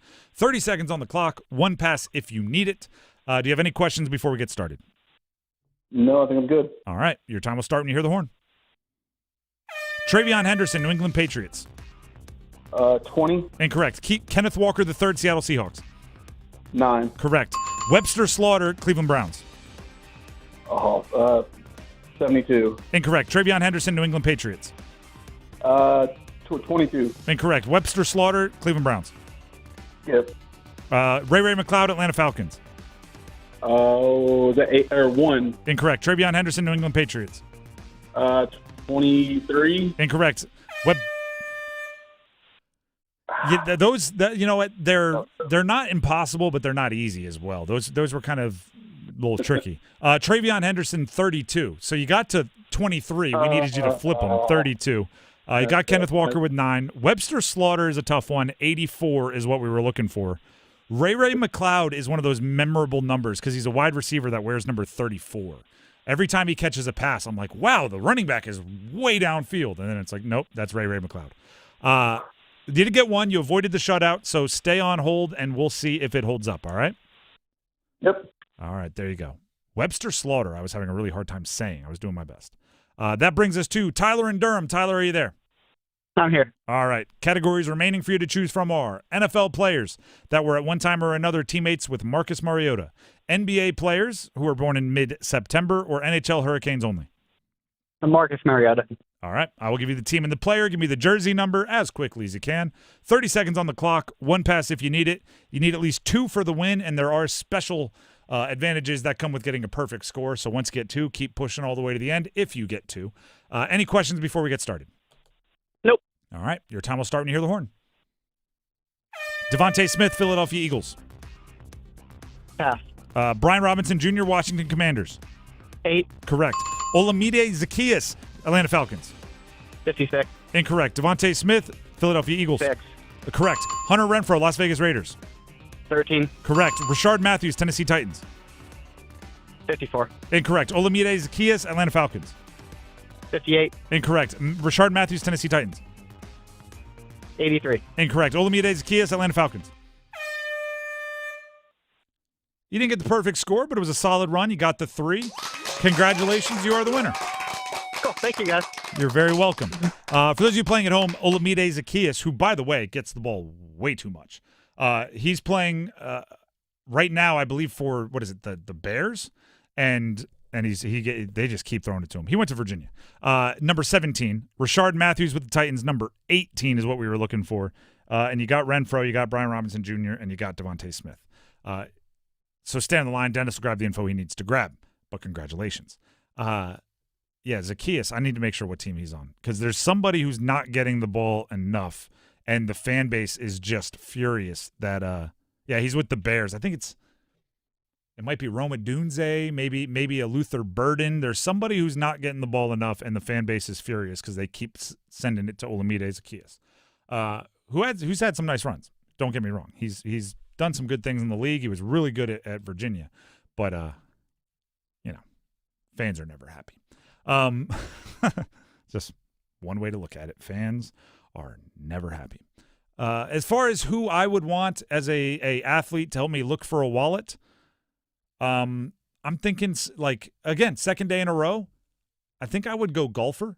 They're always looking for their actually, they're probably not. I need a bad golfer with me. Let's say you need a bad golfer. Yeah, give me can't go for someone that's always in the fairway. You're right. So it's easy. So give me Charles Barkley. Yeah, okay. He's always looking for his golf ball in the woods. He's really good at spotting stuff from a distance. Actually, he doesn't strike me as somebody that looks for a ball very long. No, just give me another one. It's in the woods. I'm dropping. Did you have somebody that would have been like the perfect answer? I know I said Jordan Martinook earlier because we were kind of going with Kane's first goal scorer, but that's actually a real tough one. I need someone that's going to obviously be there till the end to help find it, but someone that's also might just chirp me to make fun of me the whole time. Make it a little make it a little more funny. I feel like Jordan Martinook could do that. I feel like Seth Jarvis would actually be a fun one to just be around to do it. Martinook's definitely, he's got like a beer in his hand, and he's half looking, half just there for vibes. Yeah. Just giving you crap the whole time. Which is necessary. Like, yes, you deserve absolutely. it. You lost your wallet. You know. Yeah. It happens. By the way, it's so inconvenient. It really is. If you have to send in for new credit cards and cancel stuff, get a new ID, that's brutal. I feel for you. Good luck looking. Maybe I'll find it. Good luck looking. It's weird because I played a hockey game last night at 10:45, and I had my wallet going in because we had to show RDs when we arrive. All right. So I had it. Retrace steps? I did. I actually went back there during lunchtime today. I went back there. Couldn't find it. Asked, "This lost and found?" Nope. Couldn't find it. Went through all the parking lot. Nah. So it's maybe at home somewhere. I don't know. Check my hockey bag, dug around. If anybody out there knows of a wallet that has a Dennis Cox ID in it, let us know somehow. Yes. That's my motorcycle registration in there. There's a lot of reasons. reasons. It's the reason why I had to drive my car in today. There's a lot of reasons why you want to find that wallet. The Drive with Tim Donnelly, 99.9 The Fan. Dennis has something else he'd like to tell you. I do. Dennis Cox here for my good friends over at Law Tigers. Speaking of being able to ride your motorcycle, one of the things that you can actually do for yourself as a motorcycle rider, if you know you're going to be going on long trips, is make sure you pack proper stuff accordingly. So if you're going to go on a long trip, if you're going to have the saddlebags or maybe a trunk, depending on what type of motorcycle that you have, if you're going to go, like, for example, going out to the western part of the state, one of the things that you can actually carry with you is maybe a photocopy of your registration or your license, just in case weather gets bad. It's nice to have an extra copy of those things, along with any other gear that you might bring, any other tools that you might want to use in case you need to do a tire change or something like that on the road, or fix your bike out there on the side of the road. Those are all things that you can bring along with you. So always plan ahead if you're going to be taking these really long trips as a motorcycle rider, to make sure you have always a contingency plan to make sure you're safe out there on the roads. But as unfortunately, accidents can happen. It's a reality of being a motorcycle rider. It's just a reality of being out there on the road, whether you're a driver, a motorcycle rider. There is always a risk out there. But if you're injured in a motorcycle accident, make sure you contact Law Tigers at 1-800-LAW-TIGERS before you get in touch with the insurance companies. Let's be honest. Insurance companies don't want to give you much of anything. They want to give you the least amount possible. Law Tigers, they're there to fight for you. They are part of the motorcycle riding community. They're out there on the roads as well. They know what your bike and your gear are worth, but also they understand the risks of being out there. That's why your case evaluation with them is always free, and you don't pay a dime until your case settles. So call 1-800-LAW-TIGERS, North Carolina's motorcycle lawyers. Law Tigers is a network of independent law firms who are members of the American Association of Motorcycle Injury Lawyers. Law Tigers is not a law firm. The Drive with Tim Donnelly, 99.9 The Fan, will be back with a look at UNC football and the distractions that come with it. Stick around. Evan, Canty, and Michelle are unsportsmanlike. He always makes excuses, and it's always somebody else's fault. That's who Tua has been through the 6 years he's been in the National Football League. Respect is earned, it's not given. I don't give a damn that you got a C on your chest and that you've been appointed the, quote, leader of the team from the coaches. In the NFL, if your locker room does not respect your quarterback, it's over. Full stop. Mornings from 6 to 9 on 99.9 The Fan, the Triangle Sports Leader. Hi, it's me, Flo, here to tell you that with a Progressive Home and Auto Bundle, you get 24/7 protection, so you're covered no matter where the day takes you. Even bad hair day? Yep. And tree branch fell on my car day? Especially that day. Progressive has you covered 24/7 for your home and auto. How about thought it was chicken, but it was tuna day? Or overnight construction outside my bedroom day? Those days too. Great, because that was each day this week. Been there. Well, at least your home and auto are covered every day with Progressive. Progressive Casualty Insurance Company affiliates and other insurers. Not available in all states. It's bow time. Fumble in the food on game day? Rookie move. But you know Bo can make your tailgate a winner, breakfast, lunch, or dinner. Because the Carolina Legend has everything you're craving. We're talking crispy, juicy chicken loaded with real Southern flavor, fluffy, scratch-made buttermilk biscuits, and all the fixins to feed your whole crew faster than you can say touchdown. Be the MVP this season and let Bojangles do the cooking. Order your tailgate today. It's Bo time. Planning a tailgate? Then it's Bo time. Bojangles has everything you need for the perfect tailgate, no matter how many fans you're trying to feed. There's the original tailgate, the super tailgate, and for a really big crowd, the jumbo tailgate special. And if you like your chicken off the bone, choose the Supreme's tailgate special that includes 12 perfectly seasoned tenderloin fillets. So grab the tickets, get that Bojangles tailgate special, and go. It's Bo time. Hey, it's Dennis Cox from 99.9 The Fan for my friends over at Raleigh Weight Loss Center. I've been with the program at Raleigh Weight Loss Center for about 10 weeks now. I've lost 40 pounds.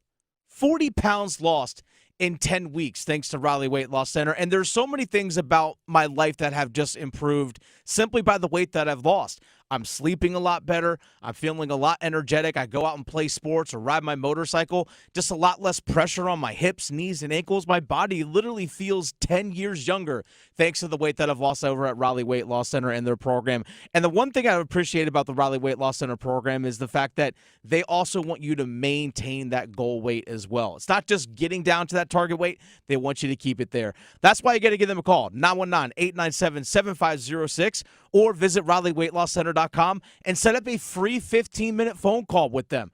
A free 15-minute phone call. That way they can answer any of the questions that you have. RaleighWeightLossCenter.com or 919-897-7506. 919-897-7506. Results may vary.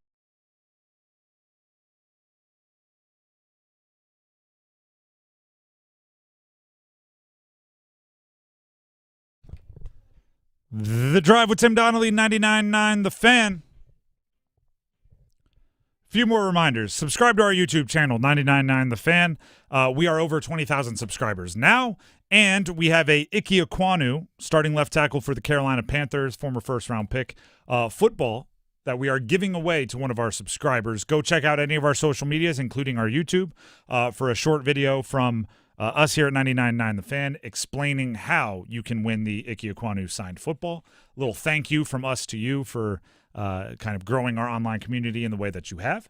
Also, download the 99.9 The Fan app. There's more ways to win there, including you could win tickets to see the Carolina Hurricnaes host the Florida Panthers later on this season.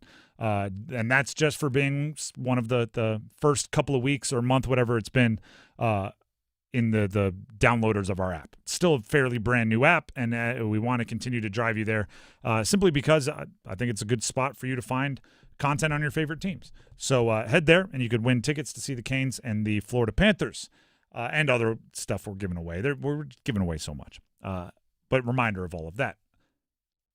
Also, tonight, Canes, Ducks, 10 o'clock here on 99.9 The Fan. And if you download the app, you can listen to it there as well. By the way, if you're looking for Thursday Night Football, Steelers-Bengals, Buzz Sports Radios, we're going to be able to find that. We're doing the most we can for you. 99.9 HD2, 99.3 FM, 96.5, depending on where you are, 6:20 a.m. There you go. I think we got the housekeeping. All the sports. I think we got all the stuff you need to know. In the meantime, let's talk a little UNC football. They play tomorrow night, Friday night, late night, West Coast, 10 o'clock kick against Cal. And they've had their second bye week in 3 weeks. They had bye, Clemson, bye. And the Clemson game was not a great one. They were down 28-3 at the end of the first quarter. So that is a lot of time to metaphorically lick your wounds, but also get back to the drawing board and try to fix things. I thought it was interesting this week during the coordinator media availability. So they had Steve Belichick, the defensive coordinator, and Freddie Kitchens, the offensive coordinator, available to talk. Both of them were pretty emphatic that they're going to continue calling plays. And I'm like, in and of itself, in a vacuum, it is what it is, right? Coaches get to decide who calls plays, and I'm not saying there's a right way or a wrong way. Not saying like I have all the answers. But I do think if you're UNC, change isn't necessarily a bad thing. And I'm not like, again, you got to do something different. You got to, you have to, you need to. You have to try something different because the way it's going isn't working. And that was probably the most frustrating part about the messaging coming out of UNC this week was many of the questions were obviously something is off. How do you plan to fix it? And the response was essentially, no, I disagree with the premise of your question.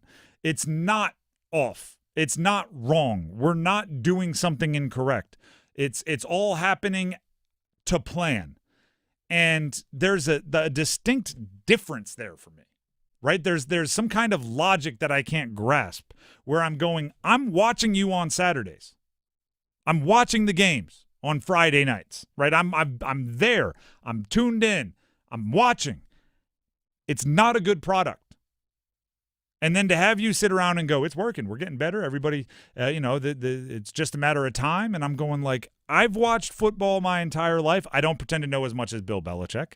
I don't pretend to know as much as their coaching staff. But I do know something. And I know that it hasn't gotten better. I know that the product that you put on the field against Clemson was not a noticeably different team than you put on the field against TCU. No, it wasn't. And that's coming off a bye week, too. That's coming off a bye week, there was a game against a FCS opponent. There was a win against a Group of 5 opponent. Like, there were opportunities for you to put things together, and they're not. So it's one thing to say, this isn't how we thought it was going to go. We're working. We're trying to figure it out. And it's another thing to say, this is how we thought it was going to go. Or this is what we planned on. It's all like it's working. We're getting better. And if you're going to make those claims, I think you kind of owe it to us to show us, right? No, I can get why you would think it's not going well. And then explain, right? A couple of our freshmen are doing this, or a couple of this player is rubbing off on his position group and getting better. Like this veteran is passing along. I don't know what it is, but if I knew, I would tell you. I don't know how it's working, and then they're not entertaining changes, right? Then you're going play caller. No, it wasn't even brought up, is what Freddie Kitchens said. Not even brought up. If you believe what they're telling you in their press conferences. Changing the offensive play caller wasn't even brought up. I don't know any team, any coach that would be 131st in offense and not even have the conversation, right? Well, we looked at it, but, we think with a few tweaks, we can get going back in the right direction. And we've watched the tape and we think we have it fixed. That's one way. That's one way. But the opposing opinion of, no, it wasn't even brought up is crazy to me. To me right now, North Carolina, and by the way, I'm not like a bunch of teams get to this position, okay? There are teams that have put bad football teams on the field a bunch. I'm not acting like they're the only team to ever underwhelm. But they are absolutely to the no bad ideas part of the season, right? They are absolutely to the let's get all the coaches in the big conference room, somebody up at the whiteboard. Anybody have an idea about how we can get this thing back going the way we want to? And if you had all of your coaches, all of your scouts, all of your evaluators on that room, on that Zoom call, and not a single one said, maybe we could think about changing up the play callers, then you need people that can be more honest with you in that room.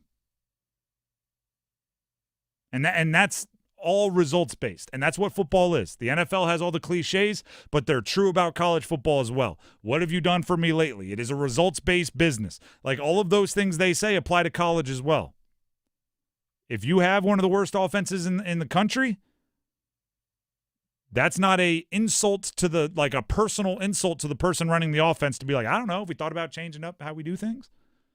That is a results-based question. Now, if you're like third in the league in scoring and you're second in the country in yards, and somebody suggests changing the play caller, then yeah, you can take that as an insult, and they personally don't like you. But if you're 117th in the country in most offensive stats, and somebody suggests changing the play caller, I think you just got to go, okay. Kind of like you have a Mike Jackson outlook. Mm-hmm. Mike Jackson, the corner for the Panthers, was asked about if he took it as disrespect that J.C. Horn went to the coaches and demanded or asked to guard George Pickens for the last series. And Mike Jackson was like, I was giving up catches. What do I have to be mad about? Like it's what argument? The results are there. Like you can't argue with that. Same thing for UNC. If somebody suggested changing something on that team, you're losing games. Like that. What do you have to be mad about? I don't get the stubbornness, right? Because keyword there. Because Bill Belichick's whole thing was like week to week he was adaptable, right? He didn't play this quarterback the same way he played that quarterback last week. He was always changing, but now it's like, no, actually I've been pretty good. I'm not changing anything. It's like, I get you were good, but part of the reason you were good is because you were willing to change. The thing that you get the most credit for is benching the highest paid player in the game for a 6th-round, second-year player. I don't think this Belichick makes that decision, and you know which one I'm talking about. They can't look the same. Coming off another bye week, you can't just look the same like you did the first 6 games you played this year. You just can't. I hope they do because I root for all local teams. I don't see how they don't look the same because they're doing everything the same. At least it appears that way from the outside. Overdrive is coming up next here on The Drive. We're talking Canes to start things off, which, by the way, you can hear the Canes game tonight, 10 o'clock, right here, 99.9 The Fan from Anaheim. We also have some ACC football talk. Bigger picture stuff coming up in Overdrive. Download the app, subscribe to our YouTube, both 99.9 The Fan, and we'll see you tomorrow to round out the week. Have a great night, everybody. Do you have a smartphone? Of course you do. Do you have a pocket or pouch or human hand to hold your smartphone? Then you have no excuse. Download the 99.9 The Fan brand new app today and take us with you wherever you go. Your favorite hosts, podcasts, and live sports action all in one place. Available for Apple iPhone and Android phones. Finally, there's an app for 99.9 The Fan. Download the 99.9 The Fan app today. Powered by Aspire Money Management. Hey, it's Paul Ihander from 99.9 The Fan for Clayton Homes. Fall in North Carolina, as we know, means crisp nights, football Saturdays, and big savings.